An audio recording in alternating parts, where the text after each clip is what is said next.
Buenas noches y bienvenidos al Catálogo. Son las 10. Comenzamos este programa en el que sin lugar a dudas vamos a debatir sobre el futuro de nuestro país y en concreto del partido que está en el gobierno, el Partido Socialista, con el ejecutivo de Pedro Sánchez y el principal partido de la oposición, el partido más votado, porque recuerden que el PP sigue siendo el partido más votado a día de hoy en el Congreso de los Diputados y por primera vez en la historia de nuestro país, la segunda formación a muchos millones de votos, a muchísimos escaños de la primera formación, está gobernando tras una moción de censura hace 3 semanas, lo recuerdan. Bueno, el Partido Popular, hoy se ha cerrado el plazo, van a ver imágenes de la calle Génova como los 7 candidatos finalmente han presentado los avales.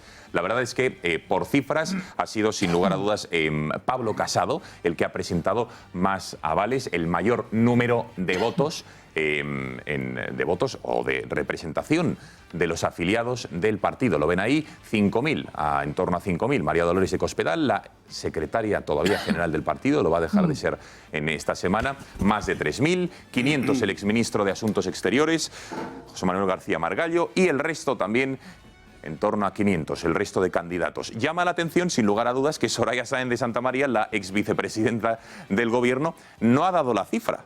No lo ha querido revelar, diciendo que ella no lo tenía. Falso, lo sabe perfectamente, sobre todo hasta los 100, que es, digamos, la cifra psicológica a partir de la cual te puedes presentar. Pero ha dicho que lo tenía su equipo y su equipo no lo ha desvelado. Eso sí, Soraya Sáenz de Santamaría se ha querido acompañar de personas no de prestigio, pero sí de renombre, reconocidos en el partido. El señor Ayllón, Alfonso Alonso, Fátima Báñez, también el exministro de Fomento de la Serna. Es decir, a falta de avales como los de Pablo Casado, Soraya Sáenz de Santamaría ha apostado por el equipo y estar rodeada.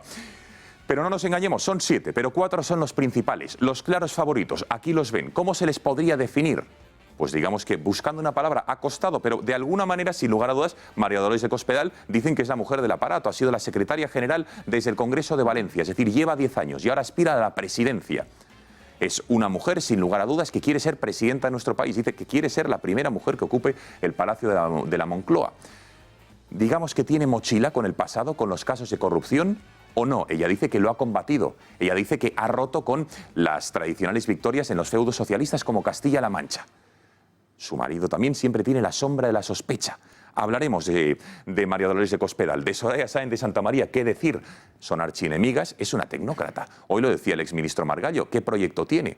Y yo me atrevo a decir, ¿qué ideología tiene? Porque podría estar en el PP, como en el Partido Socialista, como en Ciudadanos. Sin lugar a dudas, más allá de decir ayer esas palabras bonitas de que quiere un programa en positivo, ¿acaso lo querría alguien en negativo? ¿Que quiere diálogo? ¿Acaso alguien no querría dialogar? En fin, lugares comunes. Pero la ideología...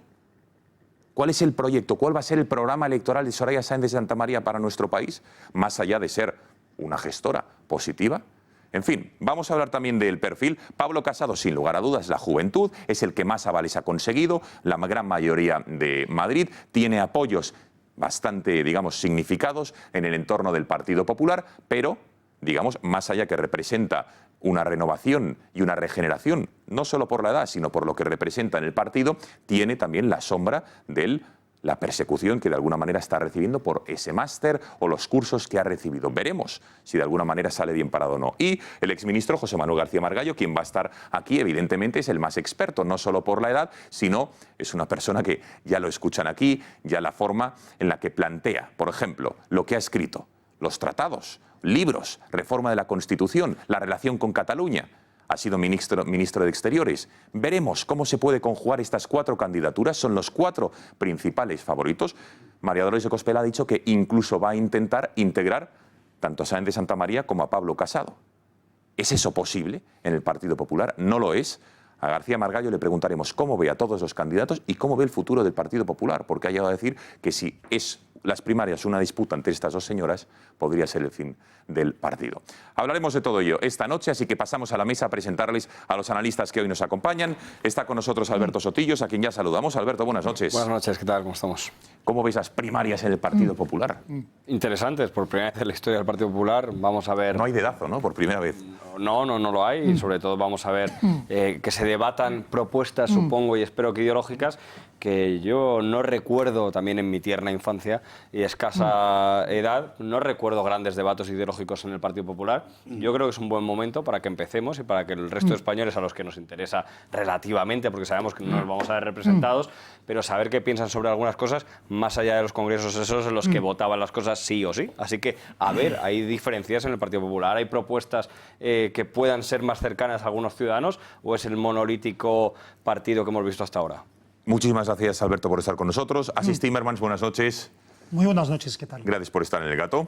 Gracias a ti. Yo me llevo una sorpresa enorme. ¿Con qué? Bueno, con varias cosas. Primero con la memoria de Alberto Sotillos, pero eso es porque es una cosa que se pasa con el tiempo. Es la eterna infancia, pero... Escasa memoria. Pero sí, pero lo que me lleva una sorpresa es que Soraya Sáenz de Santamaría sea militante del PP. Yo creí que era un fichaje como una alta directiva, ¿no?, a la que remuneras mucho, una gerente, algo así. Pero en plan, eso de ser pues militante, que suena un poquito como a yo tengo una ideología y quiero desarrollarla por el bien de España, algunos principios incluso por el bien de España dentro de un partido, no me pegaba de Soraya Sáenz de Santamaría. Bueno, hablaremos de Soraya y de muchos otros. Gracias, Asís. Rafael Núñez Huesca, buenas noches. Buenas noches, ¿qué tal? Gracias por estar con nosotros. Gracias por invitarme. De los 4 candidatos, ¿cuál ves favorito? De los 4 candidatos principales, digamos, no hay que desdeñar al resto, porque estos son primarias y puede saltar la sorpresa, pero de los 4 con más peso. Pues yo creo que quizá no lo comparta el resto de la mesa, pero veo a Pablo Casado. Se habla de la pugna eterna, infinita entre Soraya y Cospedal, y quizá exista, pero quizá haya una sorpresa, y es que haya un Mirlo Blanco que sea además el joven. No hay que olvidar que estamos en una efebocracia, que ahora parece que se lleva la juventud en la política. Bueno, hablaremos de todo ello. Pablo Casado, dice Rafa. Jordi Cañas, desde Barcelona. Buenas noches, buena nit. Buenas noches, buenas noches. ¿Cómo se ve desde la barrera unas primarias en otro partido? Yo creo que es muy bueno, ¿no? O sea, yo creo que por fin... ¿Muy bueno que se peguen o que haya primarias? No, es que tenemos... Yo ya sé que... Yo creo que en esta ocasión en el Partido Popular no se tienen que pegar. En esta ocasión el Partido Popular, el presidente se ha ido creo de una forma exquisita. Yo creo que eso hay que ponerlo en valor. Y ahora es el momento que los militantes del Partido Popular decidan quién tiene que encabezar el proyecto del Partido Popular y cómo tiene que reorientarse en el futuro en España. Es decir, yo creo que es un momento muy interesante, es una oportunidad para el Partido Popular para reforzar el partido y para construir nuevos liderazgos, o como mínimo para reformar y reforzar su propuesta electoral. Yo creo que las primarias son positivas y estas son unas verdaderas primarias. Gracias, Jordi. José Javier Esparza, buenas noches. Muy buenas noches. Bueno, ¿crees que va a ser un debate profundo de ideas o meramente de nombres lo que se va a ver en el PP? ¿Por qué me provocas, Gonzalo? Porque quiero saber tu opinión. Sotillos miente. Dice que desde su más tierna infancia, que en su tierna infancia recuerda un debate... O sea, mi tierna infancia es mucho más remota que la tuya y tampoco lo recuerdo. Entonces no miento. Que no ha habido nunca. Entonces, Alberto no miente. Luego los espectadores... Yo creo que es posible que haya aportación de ideas por parte de García Margallo, al que veremos dentro de un instante, y de Pablo Casado. Me gustaría saber exactamente cómo moduladas. Hoy a lo mejor tenemos respuestas. Por parte tanto de Cospedal como por parte de Soraya. Ojalá no tengan ninguna idea más, porque ya bastante han hecho. Antes de cerrar, necesito hacer 2 saludos importantes. Por hoy 3, los que quieras. 2. 1. Venga. Se ha estrenado esta semana en Madrid un documental sobre Jesucristo Superstar. Magnífico. Bueno, fue una pieza de fin desde el punto de vista de la historia cultural española reciente muy importante. De Marta García Sarabia. Y resulta que, aparte de que el documental lo merece, que la familia son espectadores. Así que desde aquí, un abrazo para ellos. Y 2, para nuestros espectadores de Albacete, que resulta que son legión. ¿Qué me dice? Sí, señor. Así que a todos... Bueno, yo que me alegro, claro que sí. Muchísimas gracias, José Javier, y saludos a todos ellos. Conectamos con nuestra redacción. Fátima García Manzano, buenas noches de nuevo. Cuéntanos cómo puede participar la audiencia con nosotros en El Gato. Buenas noches, Gonzalo. Pues como siempre, de 2 formas. La primera de ellas, añadiendo a sus agendas el siguiente número de teléfono, 67003 45 43. Durante toda la noche podrán ver los mensajes que nos envían en la parte inferior de sus pantallas y al final de la noche también escucharemos sus notas de voz. La segunda de ellas, a través de nuestro canal de Twitter, @gato_directo o con el hashtag #elgatoalagua. Y no olviden que pueden seguir el programa en directo desde nuestro canal de YouTube Intereconomía TV. Así que anímense y participen. Cuidado. Muchísimas gracias, Fátima. Bueno, ya está con nosotros en la mesa del Gato el exministro de Asuntos Exteriores, José Manuel García Margallo, candidato a la presidencia del Partido Popular. Ministro, buenas noches. Hola, buenas noches. Gracias por estar con nosotros. Hoy no viene como un tertuliano más, sino que viene a hablar de lo suyo, de su libro o de su candidatura. De sus libros en plural. No, pero bueno, en este concreto que es la candidatura. Bueno, brevísima pausa de publicidad y regresamos aquí al Gato para hablar del programa y del resto de programas y de candidaturas del Partido Popular hasta ahora.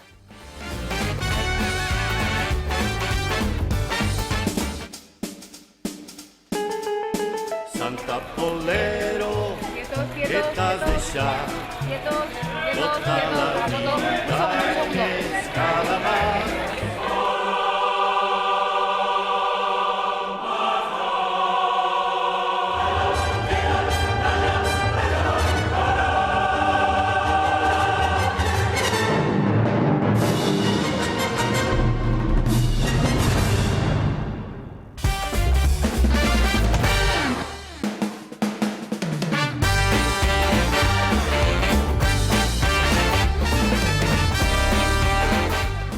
Bueno, ya estamos aquí en El Gato, pasan 12 minutos de las 10 de la noche. Vamos a repasar lo que ha sido la jornada de hoy, importante en el Partido Popular de cara a su futuro, porque ya son definitivamente 7 los candidatos que han presentado como mínimo los 100 avales necesarios para poder concurrir, optar a esas primarias e intentar ser presidente del Partido Popular.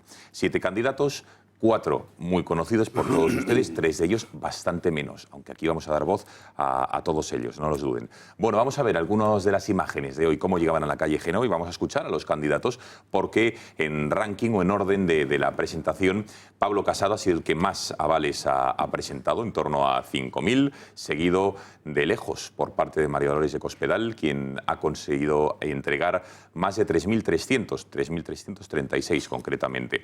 García Margallo y García Hernández en torno a los 500, superando con creces la barrera de los 100 necesarios, Bayo 400 y Cabanes 140. Soraya Sáenz de Santamaría no ha querido desvelar, dice que no lo sabía, el número de avales, de firmas que ha conseguido de los afiliados para apoyar su candidatura. Eso sí, se ha visto apoyada por nombres de varones del partido y políticos que han estado en la primera línea en los últimos años en el Partido Popular. Vamos a escuchar a todos y a cada uno de ellos cuál ha sido su opinión después de presentar estos avales para las primarias. Nosotros somos la única candidatura que garantiza que el PP no se rompa. Queremos que la fortaleza de la unidad sea la que precisamente nos haga volver a ganar las próximas elecciones municipales, autonómicas, andaluzas, europeas y sobre todo volver cuanto antes a gobernar a todos los españoles.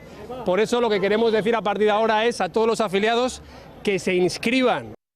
Yo he presentado mi candidatura para sumar y como estoy convencida que después del Congreso aquí lo que tenemos que hacer es sumar para ganar, de eso me voy a ocupar. Esta es una candidatura la que yo encabezo con muchísimos compañeros del partido, que lo que pretende es sumar para ganar las elecciones generales, para ganar las elecciones autonómicas, las locales.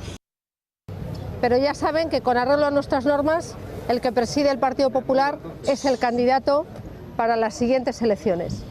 Creo que estoy preparada para dirigir este partido y me siento preparada para poder presentarme frente al resto de los partidos políticos y para el conjunto de los españoles de cara a las próximas elecciones generales.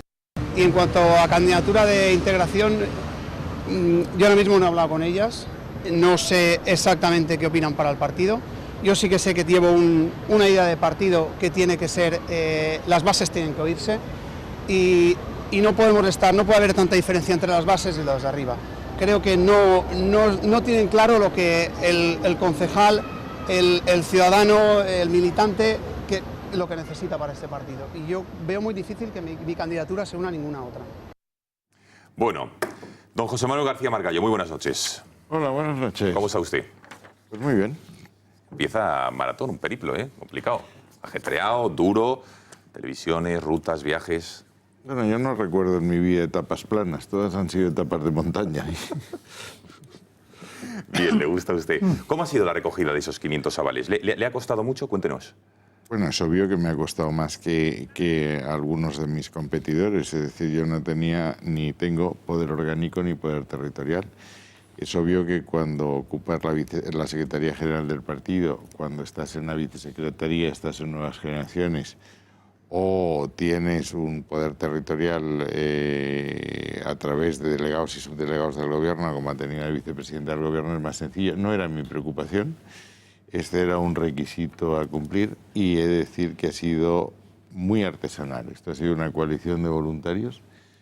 Muchos de ellos a lo mejor tiene usted que responder ante el Altísimo, porque me han llamado después de entrevistas en este programa diciendo que se querían añadir, querían dar su aval. Bueno, por si le tranquiliza, también ha habido otras emisoras que han colaborado en esta maligna obra de que tuviese los avales. Bien, ya no me siento el único culpable, al menos. No, puede estar usted tranquilo. Y yo espero que de aquí a que esto termine se sienta muy acompañado, porque yo creo que vamos a subir bastante. No en avales, sino en lo que hay que tener, que son votos. Con lo que hemos visto hoy en la calle Génova, la presentación, más allá de que algunos gocen del aparato del partido, nuevas generaciones, como bien ha dicho, ¿son importantes los avales presentados? Es decir, ¿parten todos en igualdad de condiciones a partir de ahora o algunos con ventaja? Yo creo que estamos todos en igualdad de condiciones. Yo no he pedido aval a ningún cargo del partido, ningún diputado ni ningún senador, son militantes de base. No voy a decir ahora que yo sea la princesa de Gales, la princesa del pueblo, pero sí soy el candidato de los militantes de a pie, que, insisto, se han sumado a esta campaña y con los que quiero contar a partir de ahora. Y yo creo que este va a ser el Congreso de los militantes. Estaban ustedes hablando, es la primera experiencia en el Partido Popular. Es un escenario completamente inédito. Yo creo que en este caso los feligreses no van a seguir a sus párrocos, que los militantes van a votar según su saber, leal saber y entender. Y en mi opinión, lo que tenemos que discutir, si no queremos que se produzca una fragmentación del partido, son proyectos. Un proyecto de regeneración del propio partido y un proyecto de gobierno, porque aspiramos a que el candidato que gane estas elecciones sea el candidato a la presidencia del gobierno y dentro de 2 años presidente del gobierno. Mire usted, liderar, que es un barbarismo que viene en inglés, quiere decir dirigir. Y dirigir, por definición, tiene que decir explicar a dónde vas. Decíase que no hay viento favorable para que no sabe dónde va. Y espero que discutamos proyectos. ¿Qué quiere usted hacer? ¿Qué idea tiene usted de España? ¿Cómo piensa encajar la cuestión catalana? ¿Cree usted que hay que hacer reformas en la Constitución, en la Administración, en el sistema tributario o no? ¿Qué va a hacer para mantener el poder adquisitivo de las pensiones? ¿Qué va a hacer usted con España en Europa? Porque ahora estamos en un momento clave en que tenemos la oportunidad de ser el socio más importante en la Unión Europea en el sur y participar en un proceso con Alemania y Francia. Por cierto, que en Alemania podemos incluso encontrarnos con un cambio de canciller. Aquí todo está cambiando, todo se está moviendo y lo único que no podemos hacer es pretender que todo siga igual y que nada cambie. Tiene que cambiar el partido y tiene que cambiar los proyectos. Y esto va a ser o continuidad o reforma. O reforma o continuidad, y no hay más opción que esta. Enseguida vamos a hablar del proyecto de José Manuel García Margallo, que me parece muy interesante, y entre otras cosas por eso está aquí. Pero de lo que es el proceso, ¿cree que los 7 candidatos van a llegar al 5 de julio o puede haber pactos y coaliciones? Yo creo que esto ya es tarde para pactos. Yo creo que una vez, lo digo por lo que es mi caso, supongo que los demás podrían decir lo mismo, una vez que tú pides los avales y pides la confianza de unos ciudadanos que dan el paso adelante, tú ya no eres dueño de la candidatura. Es decir, tienes que llegar hasta el final. Por otra parte, si crees que de verdad esa candidatura encarna un determinado proyecto y una determinada visión de España, no se trata tanto de los votos que vas a tener o no, sino de exponer cuál es ese proyecto para que los militantes tengan que elegir. Yo creo que vamos a ir hasta el final. Luego ya se pasa el corte y serán 2, esto ya será otra cuestión, pero hasta ese momento yo creo que todos tenemos el deber de exponer nuestras ideas, explicar por qué hemos pedido que nos avalen y por qué somos candidatos, porque lo otro sería una frivolidad absolutamente dolosa en un momento tan grave para el partido y para España. Por cierto, del sistema de primarias pasan 2, como usted bien dice, en esa primera vuelta, y a la segunda vuelta ya no vuelven a votar todos los militantes, sino que votan los compromisarios. ¿Usted cree que los compromisarios deben respetar lo que han decidido los militantes ¿O cree o estaría de acuerdo en que los compromisarios votasen o decidiesen otra cosa? Los estatutos lo que dicen es que los compromisarios pueden votar lo que quieran y, por tanto, alterar el resultado de las primarias. ¿No le parecería mal, entonces, que eso No, lo que ocurriera? me parece es que es estatutario. Es decir, ahora, sí ha habido una voluntad clara, una voz clara de los militantes, que los compromisarios alterasen ese resultado, creo que no harían ningún favor al Partido Popular. Creo que sería bastante escandaloso, vamos, para entendernos. Bueno, de los 7 candidatos, señor García Margallo, incluyéndole a usted, evidentemente, ¿quién cree que representa mejor la regeneración, no por edad, que necesita el Partido Popular para soltar lastre, dejar la mochila de la corrupción, de todos los escándalos que han rodeado a la formación? De los 7 candidatos, ¿quién lo representa mejor? ¿O quién peor? ¿O quién tiene más mochila? No estamos hablando de mochilas en términos de corrupción, estamos hablando, entiendo, de mochila en términos de proyecto. Es obvio que era vicepresidente del Gobierno, que es probablemente la persona que más poder vicario o delegado ha tenido en España desde Godoy. Bueno, representa una línea de partido, una línea de continuidad absolutamente clara. La secretaria general no estaba en el Gobierno, pero representa una línea de continuidad respecto a un modelo de partido. Pablo Casado tiene, a pesar de su juventud, una larga historia. Es un hombre flexible, ha estado con Aznar, ha estado con Rajoy. Yo quiero saber qué es exactamente lo que propone, es decir, la declaración de que queremos la unidad, obvio, nadie va a salir diciendo que quiere la fragmentación, pero hay que saber para qué estamos unidos, en qué estamos unidos, es decir, unidos en torno a qué. Y yo, que soy hombre de consenso de verdad, porque vengo de la Unión de Centro Democrático, siempre he dicho que no se puede confundir el consenso con la falta de criterio. Una cosa es hacernos concesiones recíprocas para entendernos, y otro intentar armonizar posiciones que son absolutamente contradictorias. Eso no es consenso. Yo no puedo entenderme con quien cree en que la unidad de España es algo que podemos dilapidar en una tarde jugando a los naipes, ni puedo estar de acuerdo con aquellas personas que quieren privilegios para algunas comunidades autónomas que no tengan otras, porque yo creo que nosotros venimos del principio de igualdad de la Revolución Francesa y la Revolución Americana. Pero disculpe, señor García Margallo, ¿hay alguno de los 7 candidatos que no crean lo que usted está diciendo en estas dos cosas? Por tenerlo claro, para que los espectadores lo sepan. Claro, mire, yo sé, porque he compartido gobierno con Soraya Sáenz de Santamaría, y mis discrepancias respecto a Soraya de Santamaría arrancan desde el año 2003, cuando se produce la reforma de Maragall. Yo creí que el Partido Popular tenía que tener un texto alternativo propio en que explicásemos cuál era nuestra idea de Cataluña. Y yo siempre he dicho, no se puede gobernar sin decir cuál es tu idea de España, no se puede intentar gobernar en Cataluña sin tener tu idea de Cataluña. Discrepé con ellas, yo redacté un texto alternativo que no vio la luz, fuimos con el no por delante. Discrepé en la extensión que se dio al recurso ante el Tribunal Constitucional. Yo recordaba lo que pasó en el 34 con la ley de cultivos, y se impugnaron 114 artículos cuando el Tribunal Constitucional nos dio la razón en 14. Pedí que desde el 2012 nos tomásemos en serio el problema y que estuviésemos en Cataluña todos los días y en todos los medios, por hostil que fuese el ambiente. Yo lo hice, yo he debatido con Oriol Junqueras, con Mas, con Joana Ortega, es decir, he estado siempre ahí, y expliqué que el partido se jugaba fuera y que, por tanto, teníamos que explicar las razones de España con la misma eficacia que ellos explicaban las razones anti-España o contra España.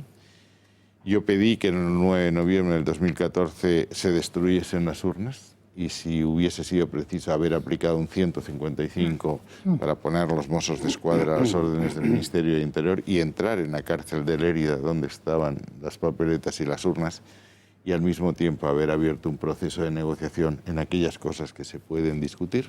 Yo no he creído nunca en la judicialización del proceso. No se puede hacer nada contra la ley, pero solo con la ley el tema no se resuelve, y la judicialización ahora se solapa con los tiempos políticos, dificulta todo. Si yo no me equivoco, los separatistas convocarán unas elecciones en el momento más álgido de los juicios y cuando las emociones estén más fuertes, y hemos creado un conflicto internacional donde el conflicto no existía. Es decir, que tengamos problemas con la euroorden en Bélgica, en Suiza, en Alemania y en el Reino Unido quiere decir que algo no hemos hecho bien. Y el que estemos perdiendo la batalla de comunicación en los medios es que algo no hemos hecho bien. Bueno, hemos salido del gobierno por una moción de censura, la primera vez en la historia de España que un gobierno cae, en que todos se han puesto de acuerdo contra nosotros, y entonces tendríamos que explicar si queremos continuar esa línea que nos ha dado esos resultados, o si alguien piensa que aplicando las mismas soluciones que nos han traído aquí vamos a tener resultados diferentes. Yo no lo creo. Y por eso creo que hay, como en el nudo gordiano, hay que cortar y partir de Por resumirlo, usted, digamos, sería cambiar el rumbo al respecto de las políticas que nos han traído hasta aquí, y Soraya Sáenz de Santamaría sería el continuismo de lo que usted está reflejando, ¿no? Vamos, si ella fuese la reforma de las políticas que ella ha padrinado, realmente la conversión de San Pablo sería un juego de niños al lado de la conversión que vamos a presenciar en este Congreso, ¿no? José Manuel García Margallo, candidato. No sé si me explico. Sí, alto y claro. Candidato a la presidencia del Partido Popular. Hacemos una brevísima pausa de publicidad, regresamos aquí, un par de cuestiones más y evidentemente abrimos el debate, las preguntas, reflexiones al resto de miembros de la mesa. Hasta ahora.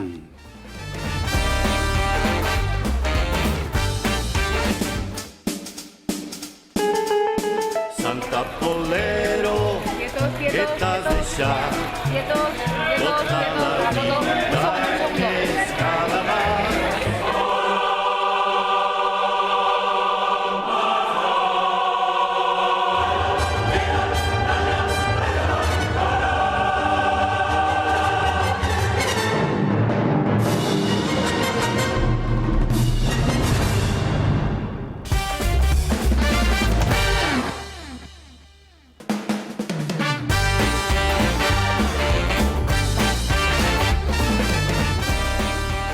Bueno, pasan 30 minutos de las 10 de la noche. Aquí seguimos con el candidato a la presidencia del Partido Popular, José Manuel García Margallo.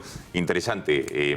Vamos a hablar ahora de su proyecto, pero, señor García Margallo, ¿por qué cree usted que Alberto Núñez Feijóo, que parecía que de alguna manera iba a ser el candidato único, no por dedazo, sino porque los militantes irían a haber votado, pero sin probablemente rival, ha decidido tirar a la toalla? ¿Qué cree usted? Pues mire, yo creo que tendemos a ignorar lo que yo llamaría el factor humano. Yo recuerdo, yo hablé con Adolfo Suárez cuando dimitió, y al final la explicación era mucho más sencilla de lo que nos habían contado. Me dijo, mira, yo me afeito todos los días, me veo en el espejo y veo a un señor que dice yo me mantengo aquí cuando todo el mundo quiere echarme. Yo creo que Alberto Núñez Feijóo, que ha ganado 3 mayorías absolutas en Galicia, que lleva mucho tiempo en la política, que tiene una pareja nueva, un niño nuevo que vive en Coruña, ha pensado que esto no le compensa.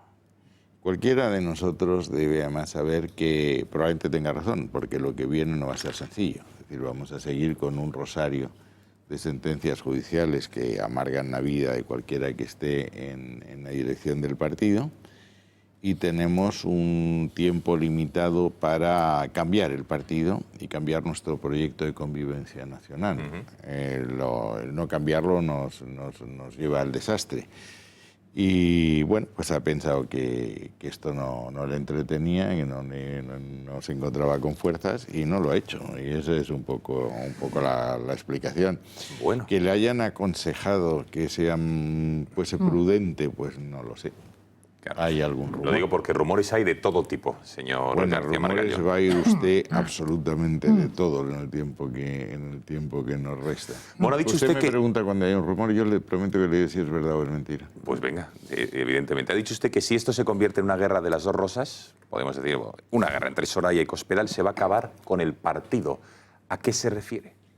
Vamos a ver, aquí yo soy partidario, lo he dicho siempre, de que haya un debate de ideas. Eso quiere decir que hay distintas escuelas de pensamiento. En un partido tan numeroso no tenemos que coincidir todos en la solución a los problemas. Eso está en la naturaleza de las cosas. Hasta en el Partido Socialdemócrata ruso había bolcheviques y mencheviques. Ahora, eso hay que mantenerlo dentro de unos límites y respetando unos principios o unos parámetros comunes. Si eso se hace así, bienvenido será el debate. Si no se hace así, esto lo convertimos en una guerra, o te quedas tú con el partido o me quedo yo, pero en ningún caso hay ni heridos ni prisioneros, vamos a una fragmentación del partido. Por eso yo creo que una tercera vía, en que bueno, vamos a discutir en qué nos podemos poner de acuerdo sobre lo que le interesa a la nación, porque un partido está al servicio de la nación y no al revés, y prescindimos, yo diría que falta en estos momentos ambición de país y sobra codicia. Es decir, vamos a ver cómo de verdad desarrollamos un proyecto atractivo para los militantes, pues no pasará nada. Pero insisto, si esto lo convertimos en un duelo al sol como en el oeste, bueno, el tema puede ser Soraya. muy complicado. Sí. Denle recuerdos. Bueno, vamos a ver. Ministro, una cuestión, pero ¿tan mal se llevan estas dos señoras que pueda hacer peligrar y que salte por los aires un congreso de este tipo?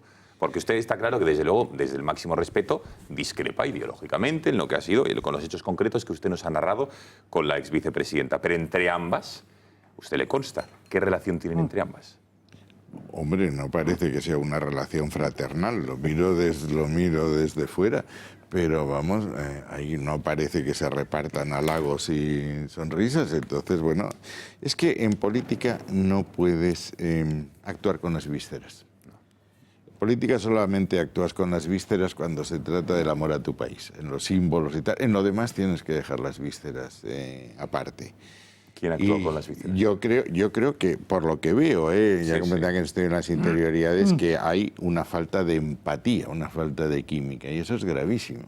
Es decir, yo con Soraya de Santa María tengo discrepancias programáticas, lo explico desde hace mucho tiempo, que se podrían, si el problema es ese, yo un debate con Soraya lo tendría encantado en estos momentos sobre los temas que le gustasen. Incluso a lo mejor ese debate servía para que nos entendiésemos mejor y fuese el principio de una hermosa amistad como en Casablanca. Pero vamos, yo no me voy a casar con nadie en este congreso y por tanto vamos a discutir de ideas. Pero yo creo que no sé, vamos, me parece a mí, intuyo que no se llevan por cierto, bien. ¿Va a haber debates o solo va a haber uno en la sede? ¿Cómo está ese Vamos a ver, parece que la comisión organizadora va a proponer un debate, que seríamos los candidatos en la propia sede. Creo que es en la propia sede, que podríamos aceptar o no. Yo creo que un solo debate, a 7 candidatos no es eficaz.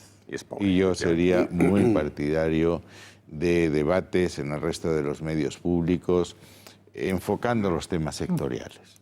¿Qué hace usted con la inmigración? ¿Qué hace usted con las políticas familiares para favorecer la creación de empleo y las pensiones? ¿Qué hace usted con la cuestión de Cataluña? ¿Qué hace usted con la reforma constitucional? ¿Va a seguir usted con el sistema tributario? Supongo que si gana Soraya sí seguirán, porque he visto la adhesión inquebrantable del ministro Montoro. ¿Seguiríamos con el sistema fiscal que hemos tenido en este momento? ¿O tenemos que cambiar el sistema tributario para tener un sistema más moderno para resolver el problema de las comunidades autónomas, el tema de las pensiones, etcétera? Debates sobre temas serían realmente fantásticos. Y ahí los medios de comunicación podrían jugar un papel brillante. Y yo desde aquí digo que yo estoy dispuesto a ir a todos los debates que se me planteen y con quien se me plantee sin condiciones. Es decir, creo que son ustedes los que tienen que formular las preguntas. Bien, ojalá y nosotros ocurra hacer las respuestas. Venga, abrimos el debate a preguntas a los miembros analistas de la mesa. Esto es una propuesta que no vamos a dejar quedar en saco roto. O sea, el señor García Margallo está ofreciendo tener aquí un debate con otro candidato en las primarias del Partido Popular sobre temas programáticos. Es una cosa que desde luego hay que coger volando. Así que muchísimas gracias. Por favor. Me han propuesto uno en Cataluña, sobre Cataluña, y yo estaré encantado de ir a discutir allí. Claro, yo creo que sí. Le ha faltado eso al país en general y a la derecha en particular. Claro, es que estamos en el argumentario, en las frases seductoras, en que nadie se molesta en explicar cómo se va a hacer lo que propone, si es posible o no es posible, y eso no es un programa. Yo quería hacer 2 preguntas. Es verdad que esta elección tiene, por así decir, 2 vertientes, una de orden interno y otra de orden externo nacional. El de orden interno es qué hacemos ahora con el partido, porque no es una situación normal. Es decir, el Partido Popular está destruido, está autodestruido, para ser más preciso. Bueno, seguimos siendo el primer partido de la nación, ¿eh? Bien, sí, eso pasa con las pirámides de Egipto también. Es decir, y ahí siguen, ¿eh? Sí, Ese ejemplo me vale. Pero deshabitadas. Hombre, no se habitó nunca. Es la cuestión. Bueno, bien. Desde el punto de vista interno, yo tengo muchas preguntas. Voy a limitarme a dos nada más. Uno de los problemas evidentes del partido en los últimos 10, 12 años ha sido la financiación y las tramas de corrupción a ellas adheridas. Bueno, eso desde dentro, ¿cómo se combate? Si es posible combatirlo. ¿Cómo se combate y qué es lo que haría usted para combatirlo? Y en segundo lugar, ¿qué pasa con el Partido Popular en aquellas comunidades autónomas donde la dinámica soberanista está ya tan acentuada que se ha convertido en una fuerza residual? ¿Se va a la reconquista del espacio o se va al pacto con el más próximo? Pienso en Navarra, por ejemplo. ¿Qué es, perdón? Pienso en Navarra, por ejemplo. Pausa. En la primera pregunta, el tema de la financiación irregular se prohíbe y se vigila que eso no se produzca. Y en el tema de la corrupción, yo que en mi programa está... Mire usted, aquí nadie se fía que el tema de la gobernanza lo vayamos a aplicar los partidos políticos, porque se piensa que siempre llegaremos a acuerdos y taparnos las vergüenzas unos a otros. Es aquello de que entre bomberos no se pisan la manguera. Por eso yo propondría una comisión de expertos nacionales e internacionales, conocedores de las distintas materias, ética, contratación pública, procedimientos administrativos, que miren lo que hay en el mundo y nos propongan un código de buenas prácticas. Y que ese código de buenas prácticas se traslade en lo posible a la Constitución, a las leyes, y en lo que no sea posible. Pienso que no es posible en ley decir que un señor que está investigado pueda ser candidato, porque roza con la presunción de inocencia, pero sí lo puede llevar al estatuto de los partidos. Y yo propondría, para que esto se aplicase, todo el mundo supiese que eso se está aplicando, que en cada partido hubiese una comisión de hombres buenos, independientes del partido, que vigilasen cualquier atisbo de corrupción antes de que esto se pudriese, ¿no? Pero la financiación se prohíbe, se vigila que no se financie irregularmente, porque, ¿sabe usted? El problema es que la corrupción tiene dos partes, ¿eh? Yo no he visto nunca a un político corrompiendo a otro político, he visto a empresarios corrompiendo a políticos. Entonces vamos a ver si esto nos lo podemos tomar en serio. La segunda cuestión. ¿Cuál era? La de la presencia del partido en las comunidades donde la dinámica soberanista está ya muy acentuada. El tema, yo creo que en política tienes que tener muy claro lo que son los consensos básicos y lo que son los disensos, los límites del disenso. Y en los temas de la identidad española, la unidad de España, la soberanía del pueblo español, la igualdad y la solidaridad, el consenso debe prevalecer sobre cualquier otra prioridad. Yo no entiendo que nosotros estemos en Navarra separados, o en Cataluña, o en una comunidad autónoma donde seamos minoritarios. Yo no tendría el menor problema de buscar fórmulas de trabajo conjunto con los partidos constitucionalistas. Por ejemplo, presentarse con Ciudadanos en las elecciones autonómicas catalanas. No tendría el menor problema en hacer eso, ningún problema.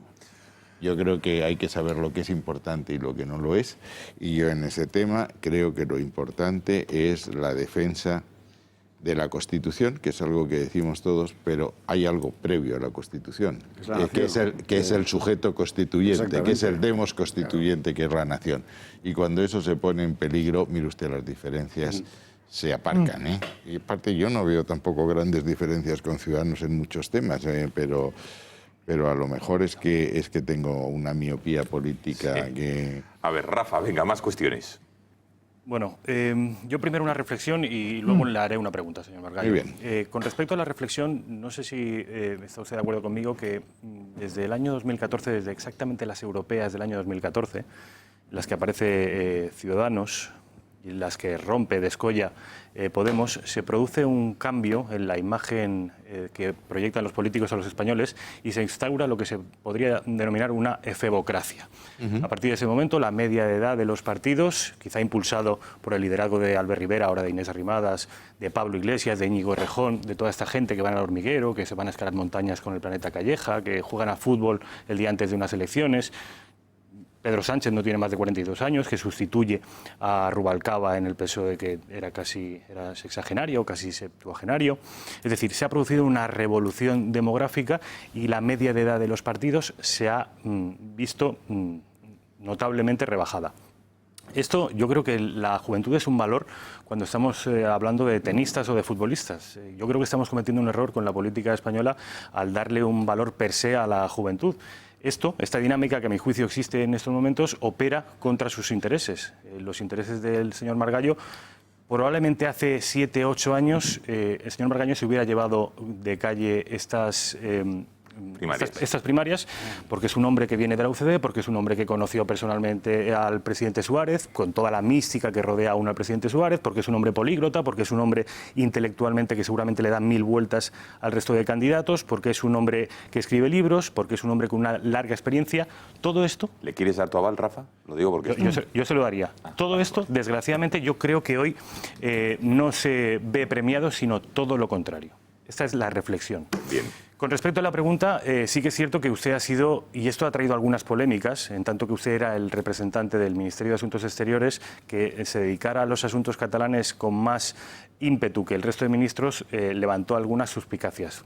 Dicho esto, sí que es verdad que usted ha dado la cara mucho más que otros ministros, incluso acudiendo a terrenos mediáticos donde probablemente no fuera demasiado bien recibido. ¿Cuál es su propuesta para Cataluña? Porque incluso en esos momentos peores usted hablaba de diálogo e insistía en el diálogo. Alguien podría pensar que no era el mejor momento ni los mejores interlocutores. ¿Cuál es su propuesta para Cataluña? ¿De qué se puede hablar y de qué no? Vamos a ver, sobre el tema de la juventud, eso tiene poco arreglo en mi caso. Y por tanto... No se crea, hay métodos, hay fórmulas. ¿Se refiere usted a la química o a la cirugía estética y de qué terreno estamos hablando? En ese terreno, yo sí le aseguro que lo que se pierde en juventud se gana en técnica, pero en fin, eso es otra cosa. Bien, gracias por la aclaración. No está bien saber lo que me espera. A ver, la democracia ha estado siempre.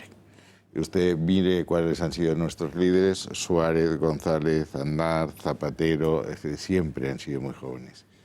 ¿Eso qué problema ha traído? Yo creo que ha sido un empobrecimiento de la nación. Ha habido un desperdicio de talento en estos momentos. Yo al presidente Rajoy le decía, fíjate, que nadie que ha estado contigo en tus distintas capacidades está ahora a bordo.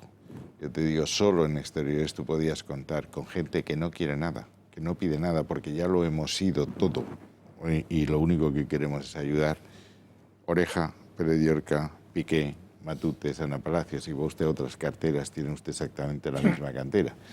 Pero si se va usted al Partido Socialista, de vez en cuando tenemos comidas o cenas de reservistas y dices, bueno, esta gente está completamente desaprovechada. Piense usted en un Pérez Rubalcaba, en un Almunia, Borrell lo han rescatado, en un Jáuregui, en un Jordi Sevilla. Es decir, todo esto es algo que sería bueno tener. ¿Qué ventaja tenemos? Bueno, primero, que se supone que no estamos aquí por buscar una posición personal, sino por servir al país. Es decir, tenemos nuestra vida resuelta, podríamos dedicarnos a otra cosa, pero cuando hay una emergencia nacional, yo creo que el deber patriótico te obliga a dar un paso y eso es lo que yo he hecho. Segundo, si yo fuese presidente del partido, para ser presidente del gobierno, tengo un tiempo, pero es que como presidente del partido y quedan 2 años de legislatura, que he visto el equilibrio de impotencias que hay en este momento se va a resolver en que no se va a hacer nada más que marketing.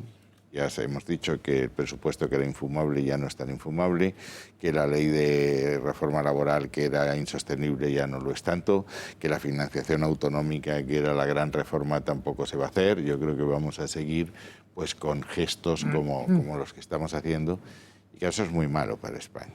Es decir, porque el mundo no se para, Europa no se para y los problemas no se paran. Yo creo que esto en estos 2 años de legislatura en que todavía somos mayoría, y ese es el proyecto que yo llevo como proyecto de regeneración nacional, hay que proponer grandes pactos para resolver grandes problemas. El pacto constitucional que se resolvería en esta legislatura en definir el perímetro de qué se va a hablar y de qué no se va a hablar, eso se resolvería en la siguiente. Yo haría eso en una ponencia constitucional para que nadie se apunte al proyecto, no un proyecto desde el gobierno, sino un proyecto hecho entre todos. Una reforma de la administración, porque si queremos cumplir el déficit y pagar las pensiones, por ejemplo, hay que quitar mucha grasa y robustecer el músculo. Yo encomendaría una comisión de expertos, una comisión real para hacer una ley oficial de lenguas y acabar con el problema del que hablábamos de lenguas en muchas comunidades. Yo le encomendaría a la Autoridad Fiscal Independiente, a José Luis Escrivá, una reforma del sistema tributario que incluyese la financiación de las comunidades autónomas y el estado de bienestar, porque aquí hay 4 personas exigiendo educación central, autonómica, local y seguridad social, y el contribuyente es uno.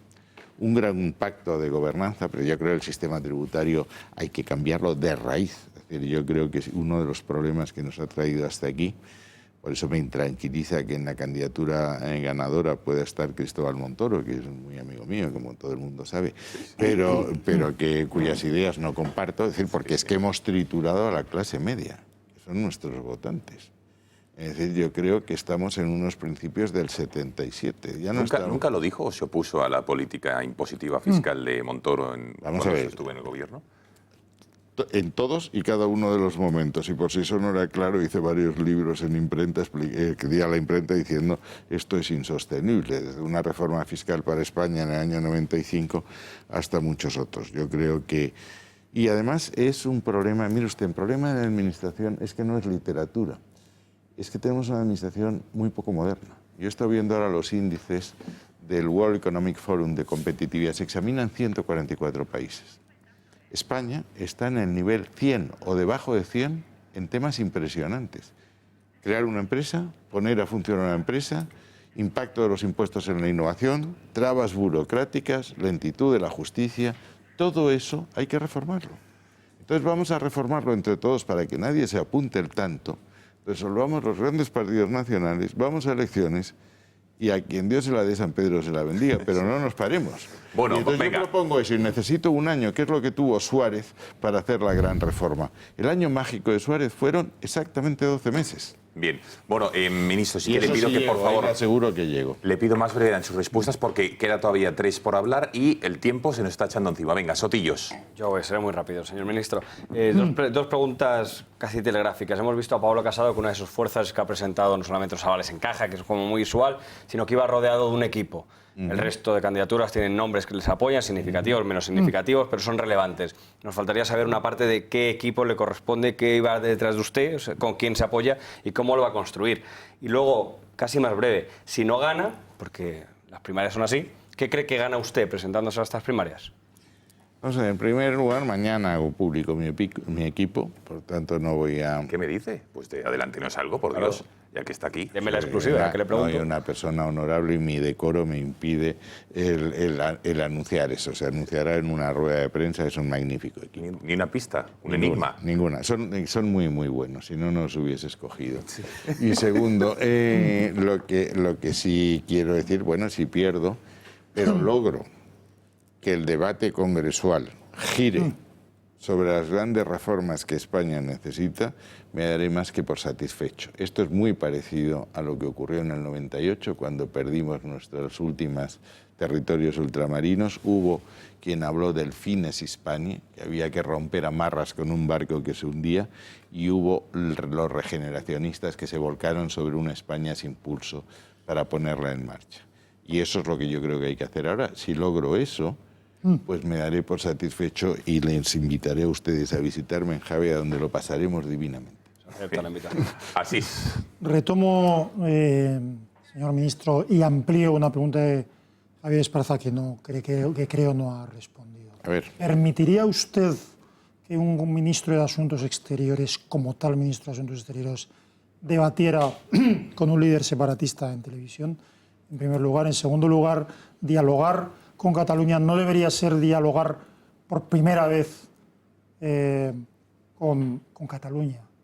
Es decir, con la mayoría de catalanes que desde el poder, desde la administración, lleva 30 años siendo oprimida por una operación de ingeniería social, o vamos a seguir como siempre. Y en tercer y último lugar, puede responderlas todas en totum revolutum. Bien. En tercer y último lugar, usted dice que el Partido Popular, o que Soraya, o que Montoro, o que no sé quién ha gobernado en los últimos años, es que ha gobernado, ha triturado a la clase media. Hay un solo punto programático del Partido Popular, uno solo que no haya sido olvidado, traicionado, negado por el Partido Popular en los últimos 7 años en todas y cada una de las materias. ¿Cuántas leyes? Te refieres al programa electoral de 2011, ¿no? Con el que Mariano Rajoy llegó al poder.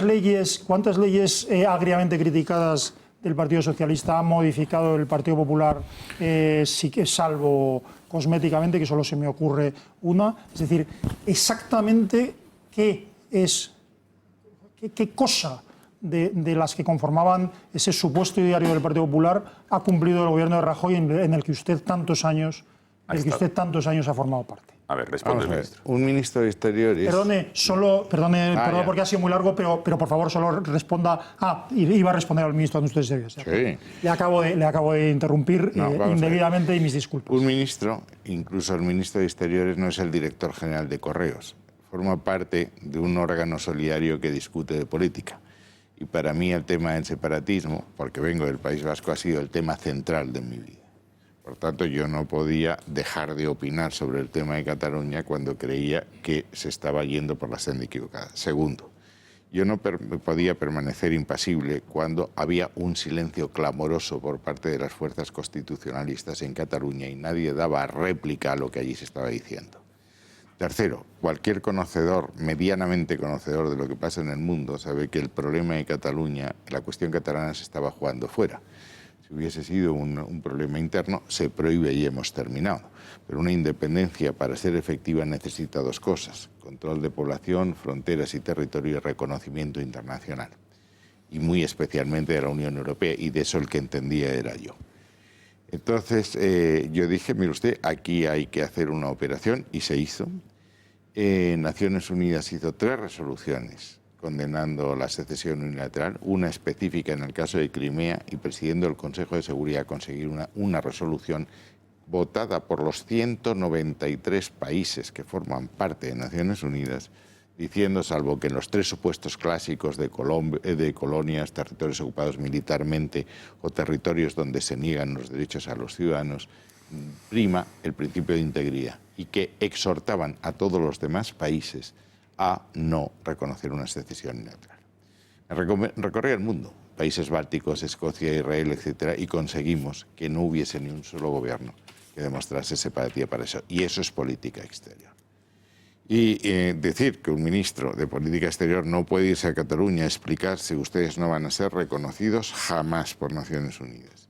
Si no van a ser reconocidos, no van a formar parte de la Unión Europea. Si no forman parte de la Unión Europea, van a pagar aranceles, van a perder los beneficios de los acuerdos comerciales, no van a tener acceso al Banco Central, no van a tener la política agrícola. Eso lo explica un ministro de Asuntos Exteriores. Pueden machacar a los catalanes, pero no declarar la independencia. Quiero decir... ¿Usted me hace una pregunta o me va a apostillar todo lo que yo diga? Pues yo no he apostillado una vez, no exageres. Es que vamos a decirme a mí que es que yo soy partidario de que se machaque a los catalanes, aparte de una idiotez, no he dicho eso. Bueno, no, hombre, es decir que yo soy partidario de que se machaque a los catalanes, pero que es una idiotez. Perdóneme. No he dicho que usted sea partidario de eso. Entonces, ¿por qué me lo dice? Porque creo que el foco, cuando se habla de diálogo, es por primera vez. Yo establezco el paralelismo y soy muy breve. No es el mismo tema, pero igual que en política antiterrorista, por primera vez un gobierno la empezó a solucionar haciendo una cosa muy simple, que es aplicando la ley. Yo espero que alguna vez se empiece a aplicar la ley en Cataluña, y eso es lo que quiero oírle, la verdad. Solo para saber si mis amigos le van a votar o no. Mire usted, me van a votar si yo voy a decir lo que he dicho siempre. Bueno, vamos a ver. Yo creo que no se puede dialogar, y me parece que nadie ha sido más claro que yo, y nadie lo ha dicho más alto que yo en Cataluña. No se puede dialogar sobre la unidad de España, sobre la integridad territorial, sobre la igualdad de derechos, y por eso fui contrario al federalismo asimétrico de Maragall, ni de la solidaridad que implica que las comunidades autónomas más ricas ayuden a las más pobres. De eso no se puede dialogar. Sí se puede dialogar de que hay que hacer un Senado que sea una Cámara territorial, que hay que delimitar las competencias de forma más clara para que no estemos todos los días en los juzgados. Sí se debe dialogar del papel que las comunidades autónomas tienen en el diseño y ejecución de las políticas comunitarias. Sí se puede y se debe dialogar de la financiación. Y a mí me preocupa, claro que me preocupa, la mayoría de los catalanes. Lo que me preocupa es que haya 2 millones de separatistas que quieren cortar amarras con España. Y lo que me preocupa es que la política que hemos llevado nosotros allí de ausencia del terreno, porque allí no iba ni el ministro de Exteriores, ni el ministro de Interior, ni el ministro de nada. Y entonces todo eso deja el pensamiento único. Miren, una razón, en algo tenía razón Quintorra. Quintorra digo, la política, citando a Joan Fuster, la política que no hagamos nosotros la harán otros contra nosotros. Yo hice la ley de acción exterior, la ley de tratados, la ley de inmunidades, la estrategia de acción exterior, la marca España, la prohibición de movimientos separatistas en las oficinas que las comunidades autónomas tienen, singularmente Cataluña. Es decir, acusarme a mí de debilidad... No, nadie le ha acusado. No, bueno, pero de lo otro hay que dialogar. Claro que hay que dialogar. Hay que dialogar y yo propuse dialogar una ley oficial de lenguas que establezca las obligaciones de las administraciones y los derechos de los ciudadanos, incluidos los que quieren que sus hijos sean educados en su lengua materna. He hablado de inversiones en infraestructura, la disposición adicional tercera del Estatuto, que hubiese sido infinitamente más barato que todo lo que hemos tenido que dar luego, y he hablado de un cambio de modelo de financiación. De eso, naturalmente, que hay que dialogar. Con Cataluña, con Valencia y con Andalucía. La política es diálogo. Bueno. Diciendo, de esto se puede dialogar y de esto no se puede dialogar. Y cada vez que he ido allí les he explicado. Acuérdense, hubo una frase que fue muy reprochada, no al sur del Ebro, sino al norte del Ebro, cuando dije, ustedes saben que una secesión unilateral les condenaría a vagar por los espacios siderales durante los siglos de los siglos porque no serían reconocidos por nadie, que es exactamente lo que ha pasado. Y eso lo único que lo dije fui yo. Venga, Jordi Cañas y una última cuestión. Sí, brevemente. En principio las primarias son para escoger un nuevo líder, un nuevo presidente del Partido Popular. Tiene que presentarse con un programa. Al principio. Claro. Al principio se presenta con un programa, pero ese programa puede ser desde un diagnóstico previo de que el proyecto puede estar agotado, el proyecto requiere de un impulso, por lo tanto... Quizás sería necesaria casi hasta una refundación del proyecto, o bien es simplemente yo tengo una visión diferente de hacia dónde se tiene que orientar el partido. Es decir, estas primarias para simplificar, pueden significar una refundación del partido o pueden quedarse simplemente en un cambio de liderazgo con un proyecto novedoso, cosa que no es lo mismo. Y segunda pregunta, si usted no pasara el corte, tiene un candidato... vistos los que se han presentado, tiene un candidato al cual ya supiera, no quiero que me lo diga, pero que ya sabe usted a quién podría apoyar, visto los que pueden pasar. Y tercera, para acabar, si el Partido Popular ha hecho, este es un ejercicio novedoso, como usted antes decía al inicio de su intervención, por primera vez las primarias realmente van a ser competidas. Hay 7 candidatos, seguramente hay 4 o 5 candidatos que pueden realmente tener una oportunidad. La experiencia en el conjunto de los partidos que realmente han tenido primarias es que hay unos daños colaterales y es muy difícil digerir la derrota por los candidatos que no han perdido. ¿Usted cree que el Partido Popular está preparado para que los candidatos derrotados colaboren lealmente después de perder en este proceso? Ministro, contesta. Vamos a ver. Yo creo que hay que reformar el partido. Aquí todos los partidos hemos sido partidos caudillistas desde 1977, partidos minaretes y no partidos cúpulas. Yo creo que eso es contrario a lo que los tiempos demandan. Que hay que dar a los militantes la posibilidad de dejar de ser espectadores de una función y sí actores de una función. Que hay que permitir a los representantes que expongamos las inquietudes de los que nos eligen sin pasar por los filtros burocráticos que en todos los partidos existen, que te dicen que hasta para preguntar si puedes ampliar la carretera de Benissa hay un grupo interno que dice si la pregunta es pertinente o no. Creo que hay que abrir ventanas, que hay que abrir puertas y que hay que dar voz a los militantes, porque los militantes lo que tienen en este momento es un enorme desasosiego, una enorme desilusión, y hay que recuperar eso que Hannah Arendt decía, la alegría cívica de participar en las decisiones de tu país, en las decisiones colectivas. Segundo, yo me pregunta usted por quién sería mi candidato en segunda vuelta. Mire usted, depende del programa.